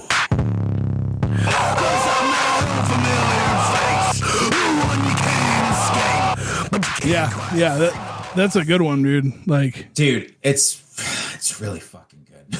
Yeah, it's like it's what's the Christmas song where they're like telling ghost stories or whatever? Like, this would be the ghost story they told. Like, this song is terrifying. Like, if you like you were saying, you feel like you're being chased. Like, it gives you. He did a great job with making you feel that anxiety. Yeah. Like that fear, you know? Yeah. And it's done in such like a visceral way. Like there's like, you know, there are very common tricks that people use in music to get feelings out of people. Like there's a lot of like, you know, essentially like music theory, like 101 type things. Like, you know, you play a note like this, it'll cause tension, it'll make people uneasy. This isn't following any of those conventions. It's just fucking attacking you. and again, like, it's like when I hear this song, I picture Liam as like some fucking like Adventure Time monster. That's like all the smashes are his hand like coming down on the mountains as he's like dragging himself, and you're just fucking running. Like that's what I see. And that is not Liam. Like we get high and play Mario Party. You know what I'm saying? Like yes. Like he's another one. Like he's like a very sweet guy, and like, you know what I mean? Like, yeah. It's cool though. It's cool to see this, like being able to exercise like this creativity for another side that like most people don't get to see. And I think again, that goes back to what you were saying. Like, it's cool that you get, like, people only get a glimpse of that most of the time from the comp, right? So yeah. That's awesome, man. That's awesome. All right. So November Regrets. Tell me. Okay. Who is this? So this is a new band, and the members are Chris and Dana Jackson, as well as I know them. Yeah, you do. Todd Buckless and Kelsey Mackey. Dana made sure to send me the entire list of the band because I would have forgotten that. So thank you, Dana. But yes, that is who it is. Just another absolutely amazing. Dana, Chris and Dana both like always do something like above and beyond for this compilation, and it's always really cool. And normally, it's a surprise. Like I never know, like, you know, a lot of people tell me when I first do it, like when I first announce it or whatever, they'll tell me, or they'll at least, you know, ask me what the email address is again or something. But Dana just remembers and just sends it. So it's like one of those things where I get a notification. I'm like, oh, fuck yes. Like, you know, like, but I went to like a craft fair with her and Jackie like a couple weeks ago. And she was like, by the way, I have something for you. And I was like, oh shit. And I was like, now I got, again, like I was saying with the Coffin Salesman Down Merciless Grave song, I'm like, okay, fucking let me at it. And she sends me this and it's just so fucking good. So the Todd, who plays like the pianos and shit, he played in Coffin Salesman at the record release show. Oh, okay. Okay. Yeah. So it's just, you know, the people that make that help make Coffin Salesman as like classically beautiful as it can be at times. Mm-hmm. Now have a band, and it's amazing. And they covered this song. The Ghost of New Year's Past, by a band that when Dana didn't tell me who it was a cover of. She just said it was a cover. And so I like just Googled the title of the song, and then I saw the name of this band, and I was like, there's no way it's them. So I asked her, and I'm like, what's the name of the band? And she goes, oh, Book on Tapeworm. What a name. And I was like, oh shit. And it's like, yeah, like when you hear that name, you know, that sounds like a grindcore band, you know? Yeah. But they wrote this beautiful ass song, and then Dana took it and made it better. I said what I fucking said. All right, here we go.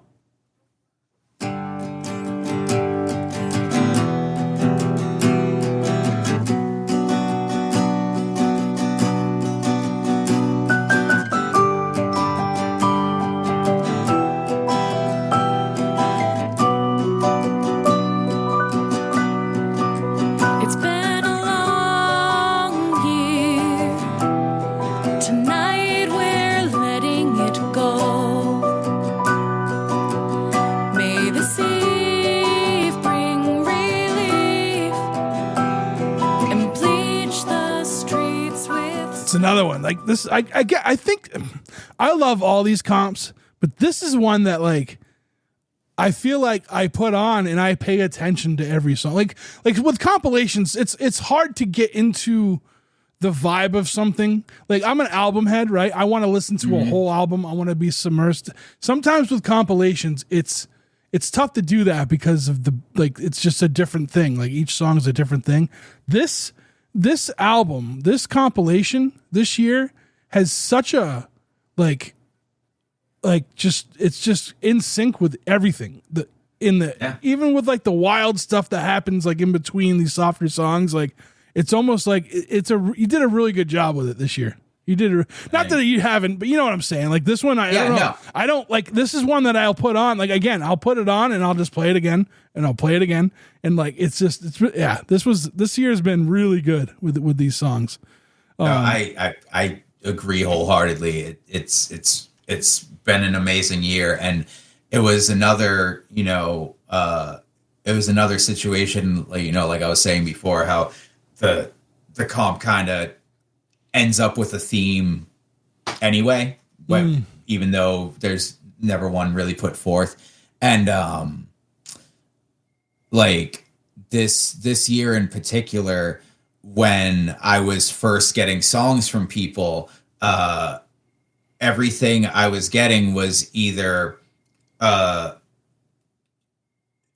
dude goofing off or a lady singing sweetly over some sad piano. Like it was every song I was getting was one of those. Mm-hmm.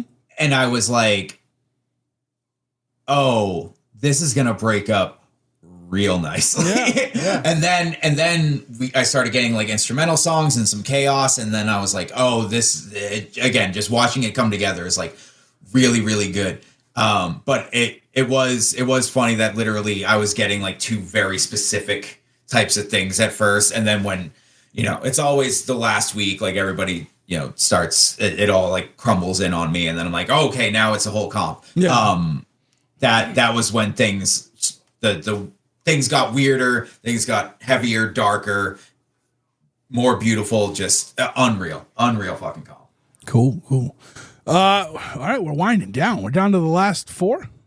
Not quite the Interstate. Oh yeah. Not quite the Interstate. They've been on here before, right? Yes. Yeah. So Not Quite the Interstate is my arch nemesis Jonas.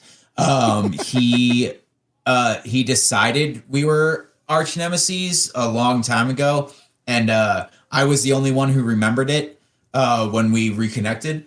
But it's true. It's true. It's fucking true.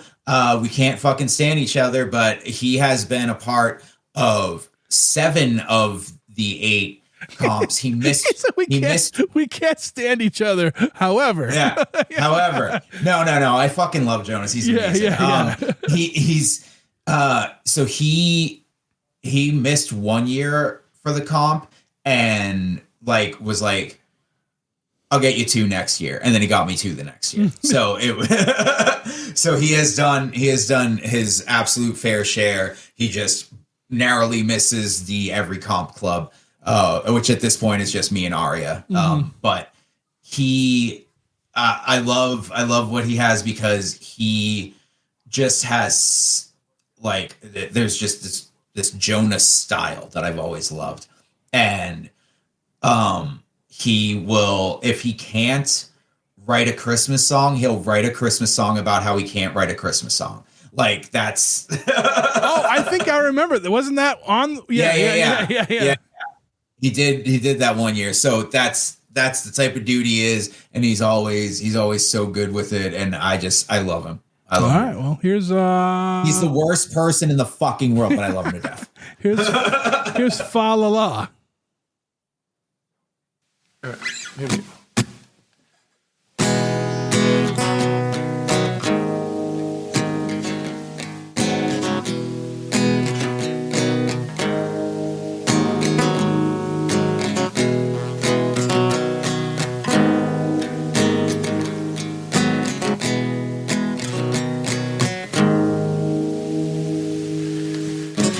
I tripped down the chimney. Walter was on the floor. He kind of growled at me. He said that you can leave out the door. I like that vocal thing he does with this one. Oh yeah, because it's like an acoustic song, but then you have like this vocal distortion in there. Oh yeah, I like that. Yeah, it's great. He he was in a band with Liam like way back in the day. They were called Goss, and I initially like started hanging out with all like the Southie kids that ended up becoming like the old Edison and all of our friends. I didn't get to hang out with them until like later in life when I was dating a Southie girl, and they were just like at the end of doing Goss, so I never really got to see it then. And then I hit Jonas up for an acoustic show once. I was like, yeah, no, it'd be great to see you and like play a show. And he showed up with like every Goss album and like all of his Not Quite the Interstate stuff, just like had it like for me and just gave it to me. And I thought that was really fucking cool, because I didn't even ask for it, and it wasn't like he didn't put it on me. He's like kind of knew that I wanted it, and so that was really cool. And I heard it and I loved the stuff, and I did eventually get to see them. They did play like a couple shows at one point, and they were just great. They're nice. Fucking, I was never an emo kid, but I like Goss. Nice. Lily Holbrook. Lily was like the first holy shit, I can't believe I'm opening for this person in my life. And we became friends, and it was just very cool because I got into her music like early on in the MySpace days. I just came across her page at one point, and she had these like really hauntingly beautiful songs.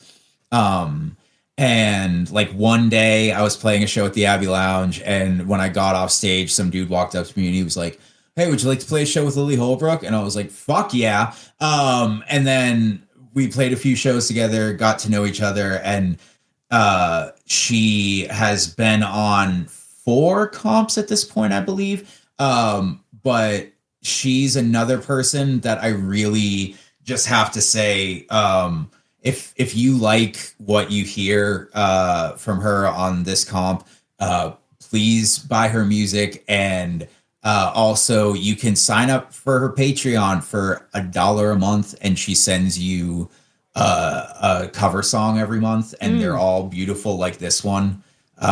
She's just really, really talented, and I know she could really use some help financially right now. And so, yeah, buy the comp and buy some of her stuff for sure if you're into this, which you should be, because it's fucking great. Yeah. Here we go.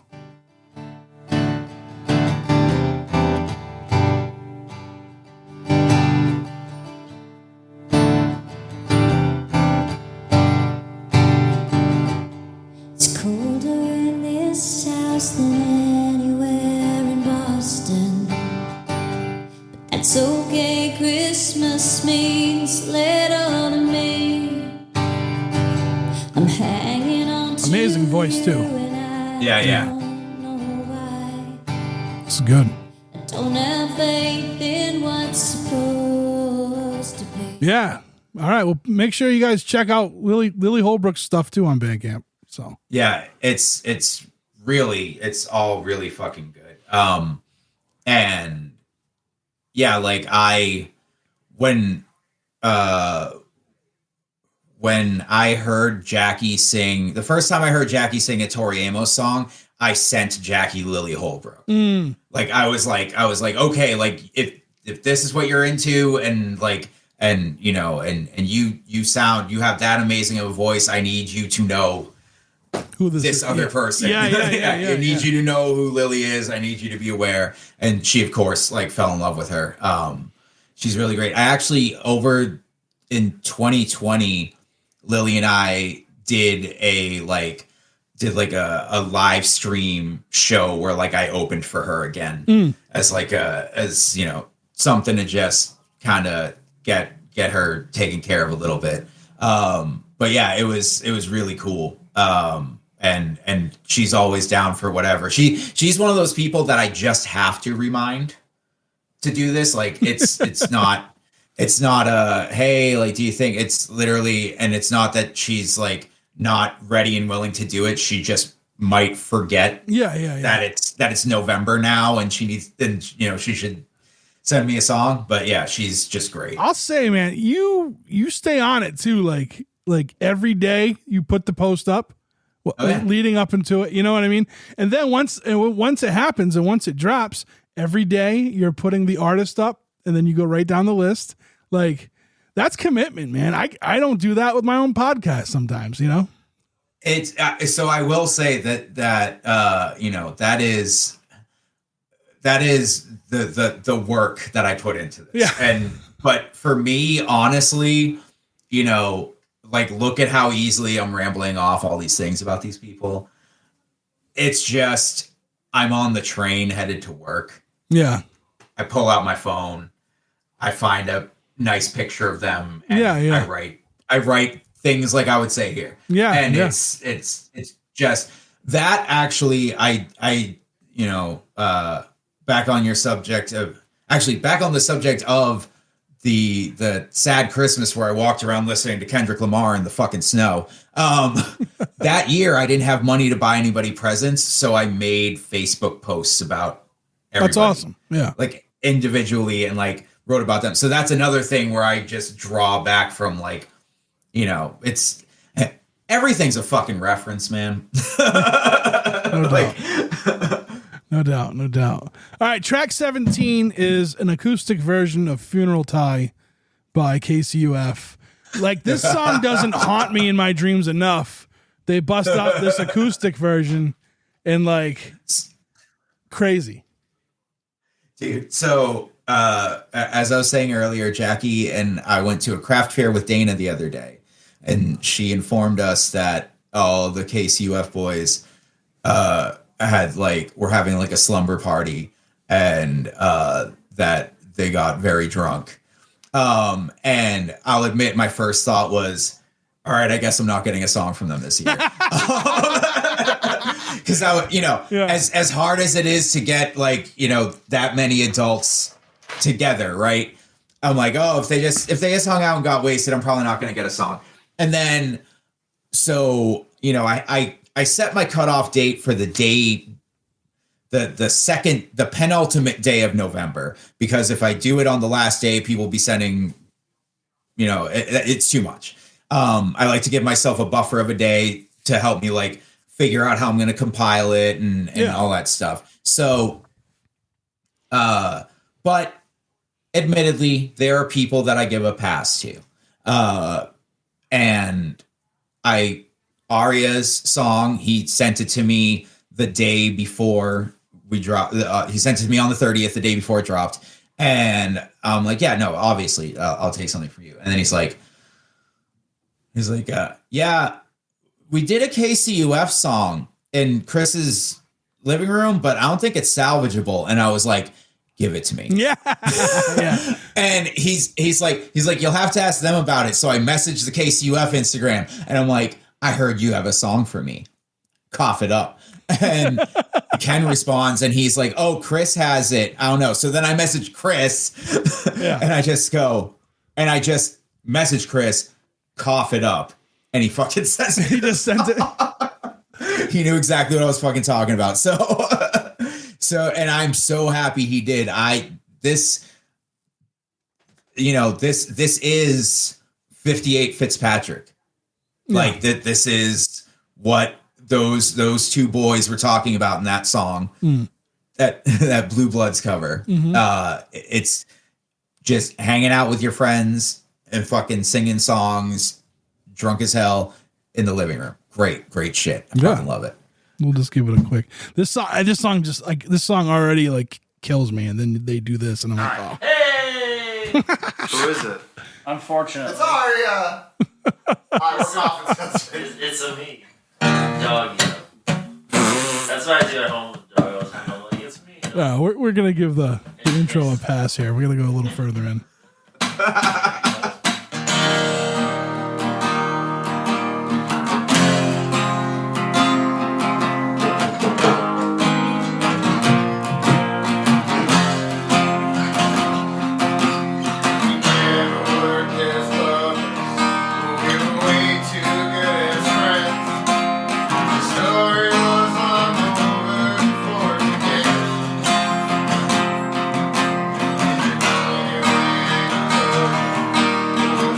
So the thing about this song is like there's a big build up in it, and in this recording they do, and they go hard, like they like, you know what I mean? Yeah, it's like, yeah, like at one point you can hear Ken, he's like he's just screaming. You could tell he's just, you know what I mean? Like, I dug this one.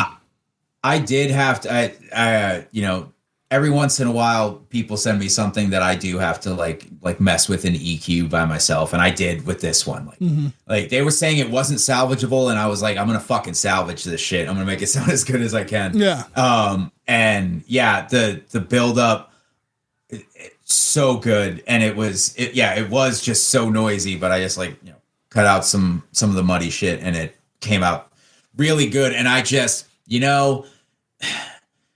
Aria is drunk at his friend's house and he misses his dog. And that's what the intro of the song is. Right. And there's nothing more relatable in my fucking life. Yeah. No doubt. I go to work and I miss my dog. I'm like, oh. Dude, I went to a show. I went to a metal show over the summer and I was outside smoking a cigarette, and some dude bummed a cigarette off me, and we're talking, and somehow one of our dogs gets brought up. I don't even remember whose, and instantly we're just like, fuck, man. Yeah, I want to go home.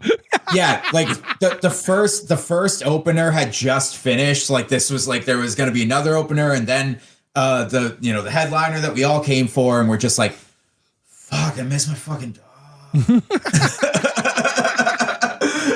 Oh man, it's so real. Pippin didn't make an appearance on this comp this year. No, he did not. He has unfortunately stopped singing along. He's been losing his hearing. He's an old dog. Yeah. So I actually last year I like filmed Pippin singing along with me as I practiced for last year's Miracle on Comm Ave show. Yeah. And that's actually the last time he sang along with me. Yeah. So I'm really glad I have that. Yeah, that's awesome. That's awesome. I love Pippin. I love Pippin. He's the fucking best. I do have so much of him singing though, and barking, and so many sounds that I will continue to like put in my songs as like little Pippin Easter eggs, because I love it. Yeah. All right, so track 18, we're back with you, but now you have the guitar. I do have the guitar now, and I know, listen, people, if you're still listening right now, I know I'm long-winded as fuck. No, it's okay. I look forward to this. Like, I look forward to this long episode every year. Oh, okay, so that's good. I hope everybody else does too. Yeah, and now we'll have video clips too, so maybe people will follow along a little closer. So this one deserves like an Abe Simpson level story. So it was back in the summer of 2006, and I had just broken up with that Southie girl that I mentioned earlier, and I was in Faulty Conscience, but we didn't have Craig as a drummer yet, and I'm 21 years old, and I wanted to be a rock star my whole life, so like being so close to being in a band and playing shows and not doing it was like really frustrating. And Liam and Jimma from the old Edison were in this band called The Few and the Far, and they had this song about one of Jimma's ex-girlfriends, and it reminded me of my ex, and I asked them once if I could sing it at their show, and then it became I was at every show and I was singing that song with them. They were like allowing me to have like the performing, like the taste of the performing that I needed, because I was just like itching for it so bad. Yeah. And then one of those shows they played and that I sang with them at, Mark Lind played an acoustic set, and I knew of the Ducky Boys. I enjoyed the Ducky Boys. I didn't know that you could just do that, that you could just play acoustic versions of songs or of your songs, or just have like acoustic song. Cause at that point he was like well into doing his solo stuff. And, I was blown the fuck away. And the way I normally tell this story is I end it there and I say, and that's when I decided I was going to start a solo project. Mm-hmm. But really what happened was I actually went to my ex's house that night after the show and did mushrooms with her.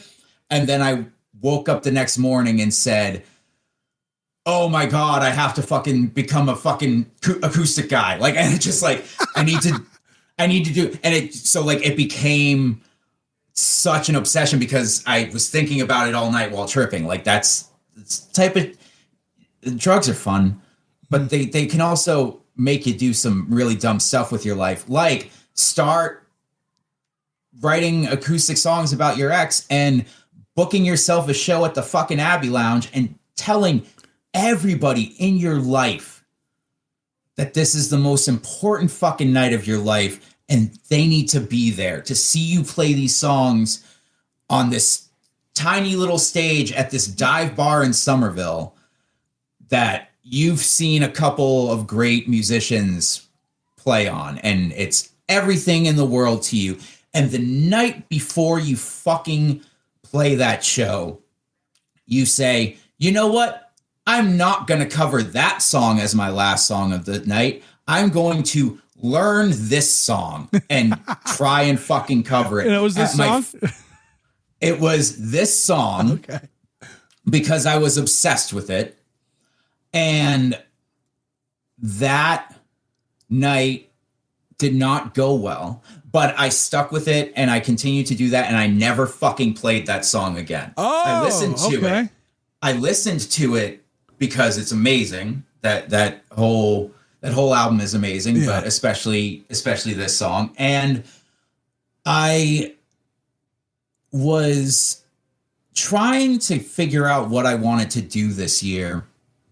And I had like kind of like a piece of an idea, and I didn't really know how to flesh it out. And to this day, if I'm having trouble creating music and I need to create music, I will put on the Ducky Boys because they, like, Mark was so pivotal to the beginning of a lot of what I've done in music. So always, always think that, and we'll always go back and revisit that shit. And I also like to listen to it in November because he used to do those Thanksgiving Eve fiasco shows. Right. Yeah. And that was a big deal to me too. So time of year, and I have writer's block. I put this on. And when it gets to this song, this time last year, I don't think about my ex. I don't think about any ex. I think about this time last year when I was waiting to find out if I needed neck surgery / knowing that I was about to have neck surgery. And I was like, and it's like, the only thing I go to bed without is a pain that I can do without, which my pain isn't all the way gone, but it is far less than it was. So I think that, and I'm like, that's it. Like, this is my song. This is what I'm doing. Yeah. And then,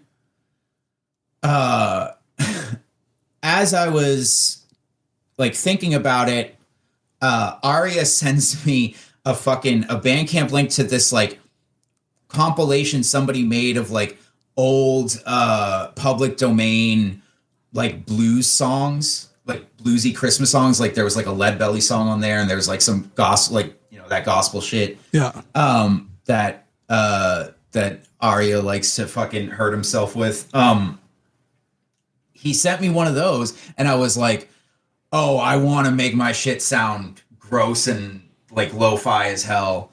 And then after I recorded it, and there's like the bridge section with like, where I'm just like oohing, I was like, I need backups on this. And so I had my friend Alyssa from the band Muralist. I had Jackie, and I had Your Friends in Hell all record. Oh, that's cool. Okay. And also Growler sings back up on all the choruses, because I figured that the change in season also brings to mind this time last year for her.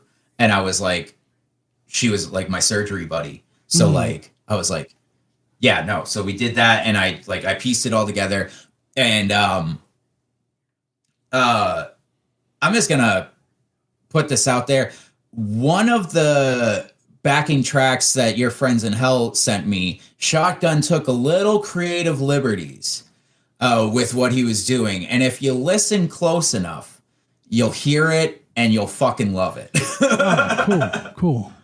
All right. Well, let's sample this real quick. Maybe this will be the one we play at the end. I don't know. Maybe. What is that effect that you're doing? Like, so basically there's things that you can put in your DAW that will make it sound like a warbly old record. Yeah. It's like, it almost sounds like it's almost out of tune, but not. Well, so I have the warbly record plugin, and then I also have I also have the chorus set to a D tune. Yeah, I wanted it to sound as gross as possible. Yeah.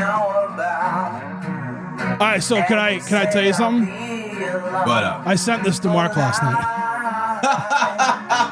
He liked it. He liked it a lot. Of course, yeah. I mean, not of course. I'm grateful that he likes it. Yeah. Yeah, I was planning on telling him that I did it. I did. I didn't know if you had told him or not, so I was like, "Hey, did you hear Squally's comp this year?" He's like, "No, why?" I'm like, "Oh, well, he covered a Ducky Boys song." He's like, "Which one?" So I just sent him the song, and he was like, "Ooh, I like that." Yeah.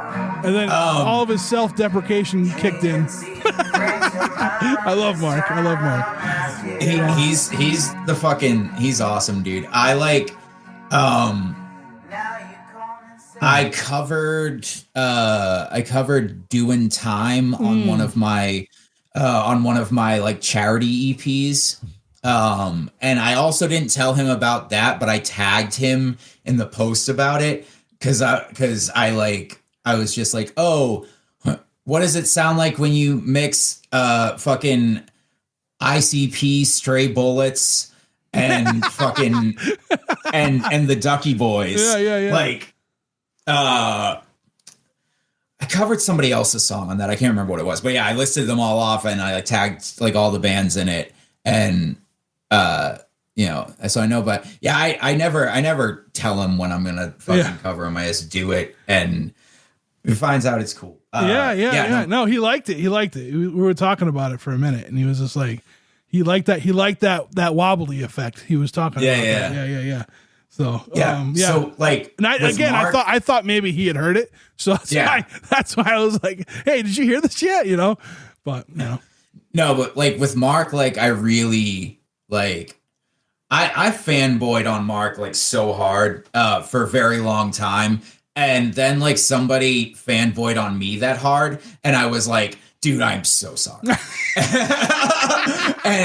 and like once I got to that point, it kind of turned into like a you made it, kid, like type of situation. And then we started like going to fucking Corn shows together and shit. Yeah. Like Mark's a cool guy. We've had a great friendship. I ran into him in Salem, and Jackie had never met him, but she had heard, I told her about like, when I got started, like I wanted to be just like this guy. Mm-hmm. Right. And so like I run into him in Salem and I'm like, hey, what's up? And we're talking. And then like, he like turns to her and goes, hey, Mrs. Squally. And she goes, and then he goes, I'm Mark, and like shakes her hand. And as he's saying, I'm Mark, I realized that introductions didn't happen. I go, oh baby, this is Mark Lynn. She goes, you're Mark Lynn? And just like, and he just like fucking ducked. Yeah. Like, you know how he is. I know how he is, right? Like, I do. He's just like, fuck. And it was so hilarious and it was so perfect. I'm like, you just got everything you need to know about this. Yeah. Right there. No doubt. He's the kindest guy in the world, but don't nobody recognize him, please. Right. Yeah. That's the best. Yeah. That's the best way to describe him. Yeah. Oh man. And so he was on the first comp, right? He was on the first comp. Yeah, he sent me. So I had messaged him. The first year I did it, I had to message everybody. I was keeping it a secret. And I hit him up and I was like, so, back to me being a huge fanboy of his.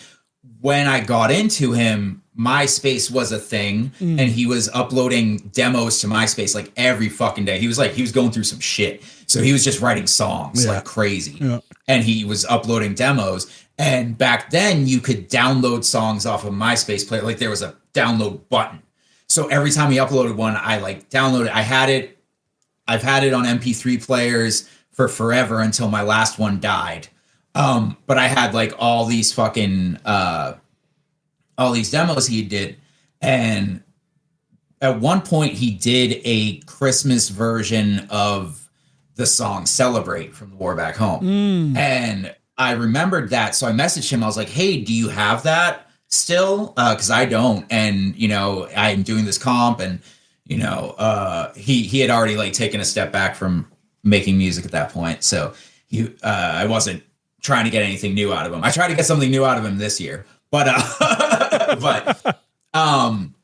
but I was like, yeah, if you have that, that would be great. And he's like, I don't know. He was like, I don't remember if I have it, but like, I'll send you that or something else. So he's like, I had another Christmas song. So he sent me a different one. It was really cool. Like I really appreciated that. And he also like, he always makes it a point to like share the comp with people. And that's great. He's just, I mean, you know, again, I went from like being a fanboy of his to him like doing me a lot of favors. Like later on, putting me in a lot of like good rooms and good situations to be in as like a beginning. Yeah, that's awesome. Musician. And he's like, yeah, he's good for that too. Like he'll, you know what I mean? Like he wants to see. Yeah. He's a good guy. He's a real good guy. So he liked the cover, by the way. So he liked the cover. It was a good one, and I enjoyed it. That's why I sent it to him. I was like, hey, you gotta hear this. You know, I shouldn't even told him. I should have just said, can you just But the thing is, if I didn't preface it, like Mark's the guy, people send him so much music. Like I know he can't get to it all. You know what I mean? Mm-hmm. So like, I just like, if I had just sent it, I don't know. He might've listened to it. Him and I, we kind of, because of the record club and stuff. So we kind of like pitch those things to each other. But yeah, no, I definitely, he enjoyed it. So we're at the last track, 19, song 19. This is a heavy comp this year. This is a heavy comp. Yeah. I'm not even going to try to pronounce this person's last name. So yeah, it's Nicholas Panagakos, I believe is the pronunciation. He also goes under Nicky Panic, but he asked me the first year he was on the comp, he asked me to, you know, use his full proper name. So I do. I didn't use it on the flyer for when he played last year's show just because it's a long name and I was trying to keep all the names shorter. Right. to you know, so they can be larger on the flyer. That was it. But yeah, he's another person that I didn't really know. I think we talked about him one year. We talked about him 1 year. Yeah. He's been sending shit ever since this is his fourth, I believe. And he played last year at Faces, and he's really, really fucking good. He's also an author, but I keep forgetting to buy his book because I believe it's only available on the Barnes and Noble website. And I just like, when I'm like, oh, my paycheck just came in, let me buy all the fun stuff I was thinking about, I just never think of the Barnes and Noble website. Yeah. I have to like set a reminder for myself or something because I want to fucking read it. Because he's a really fucking funny guy. Like I've only talked to him a little bit, but he's like, his dry humor is out of control. So I can only imagine his writing is incredible. It's awesome. All right, let's sample this one. The song, the ending track is Maybe Next Year. There we go.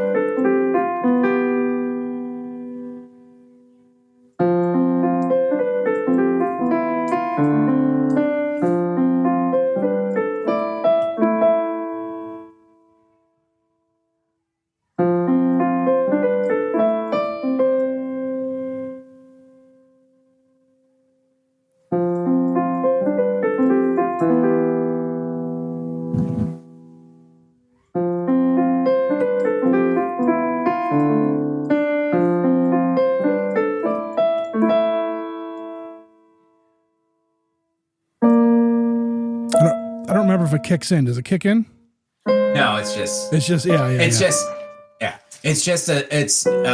he put it, it's a sad piano song to walk through the snow to, which again, we've been talking about this whole time. Yes, we have. Full fucking circle. Yeah, sure have. That's awesome. Oh man. Well, Squally, another successful comp. Hopefully when this drops, it will give it that secondary push that we like to do for it. Absolutely. Yeah. And I mean, they're available year round. You don't have to buy it within a certain time frame. The money will always go to Child's Play. You know, I think I went one year, I went back and because I had like a few of them, then I just like said, I'll just do the buy them all thing. You know what I mean? The little buy them all option. Yeah, this year with the 8 compilations, you can buy them all for $32, and that's $5 a piece. Yeah, but it's $32 for all 8. Yeah, that's awesome, and like it's heavy. Yeah. It's like there's so many songs, and again, you get to find these bands that you may know of that do something just a little bit different than normal, and that's one of the coolest parts, man. That's one of the coolest parts. Absolutely. All right, so this has been like our longest episode I think we've done, and that's awesome. I like that. No, well, for you and me, I've done longer episodes, but I am going to release the whole thing. Like I'm not like, because this is important. We're talking about music. We're talking about individual songs. We're talking about these amazing artists, and every year I will give you this platform to do this. So, thank you. You don't have to call. Would you call me a Tunes for Tots whore? Would you call me? I don't remember what I called you, but I know that. Listen, I was offended. Listen, all I'm saying is, you know, they never won. In your podcast with Jamie, he never once brought up the fact that he also infected the Miracle on Comm Ave show with COVID. Matt Trainer gave me this hat that night, and then I got COVID, and I think Jamie infected it. I think this was like a pox blanket situation. Yeah. This was, oh man. I'm fucking kidding. I love Jamie. I know. I've seen you at those shows. My only hate for Toys for Tots is that Child's Play isn't talked about as often. That's my thing. It's like, because you see Toys for Tots things everywhere. I know some people doing Toys for Tats, like some tattoo artists doing shit like that. And that is dope and cool. But I also want to see tattoo shops do Child's Play shit. That's just where I'm at. So I have to, it's one of those things where I have to be the little yapping dog. Yeah. No doubt. Oh, well, this was awesome, dude. It's always a good time, hanging out with you and talking about the comp. When this drops, it will be past the show, but I can't wait to see you tomorrow night at the show. Fuck yeah. Yeah, it's going to be a good time, dude. And you know what? All you got to do is drop a line. I found a home for you real quick, didn't I? I'm like, give me give me like a day. I think I came back in like 15 minutes. I'm like, pick one of these. Yeah. Yeah, so. Absolutely. No, definitely. And I will definitely be coming through again next year. And just one last thing before I go. Sure. Next year is a very scary situation right now. I know I'm not looking forward to it. I know that there are some people who are extra not looking forward to it for so many reasons beyond their control because of who they are and what this country might become. And the morning that we realized that was what was going to happen is the morning I decided that I'm bringing back the monthly charity EPs next year. Okay. 2025, starting in January. I'm going to release them on Bandcamp Friday instead of on the 1st. That gives me a little more breathing room. But because last time when I did it in 2020, we all had to be, away from each other, like sectioned off, cut off from each other. Really, it became a project that I really mostly put on myself. I had some help, but most of the time I was putting a lot on myself, and it made it difficult. And this time around, I want to make it more of a collaborative effort. So any musicians that are listening to this right now, whether you know me or not, if you have, I'm not going to be doing compilations. I want to be like creating art with you. If you have a piece of a song you're having a hard time writing, if you just play an interesting instrument that I don't know how to play, and you want to contribute, or just you want to sit there and write a fucking song with me, you know, just like jam something out, I want to do that because I want to get as many people involved in this as possible. So the first one is just going to be me and probably a little bit of Jackie. And it's going to come out in January, and it's going to be called Shuttle Bus Stories, and it's going to benefit the Trevor Project. Cool. Cool. That's it. Cool, man. All right. That's awesome. Where can people get in touch with you? Like, what's the best way to get in touch with you about that? So it would be my Instagram, Squall Psycho 420. Okay. I'll put a link. There'll be a link. That is honestly my best communication tool. So yeah. Cool. We'll just do it through that, and just, you know, hit anybody who wants to work on stuff together, hit me up. And yeah, that's it. And you know, I'm saying it on this podcast, 1, to call out to y'all, and 2, to fucking hold myself to it.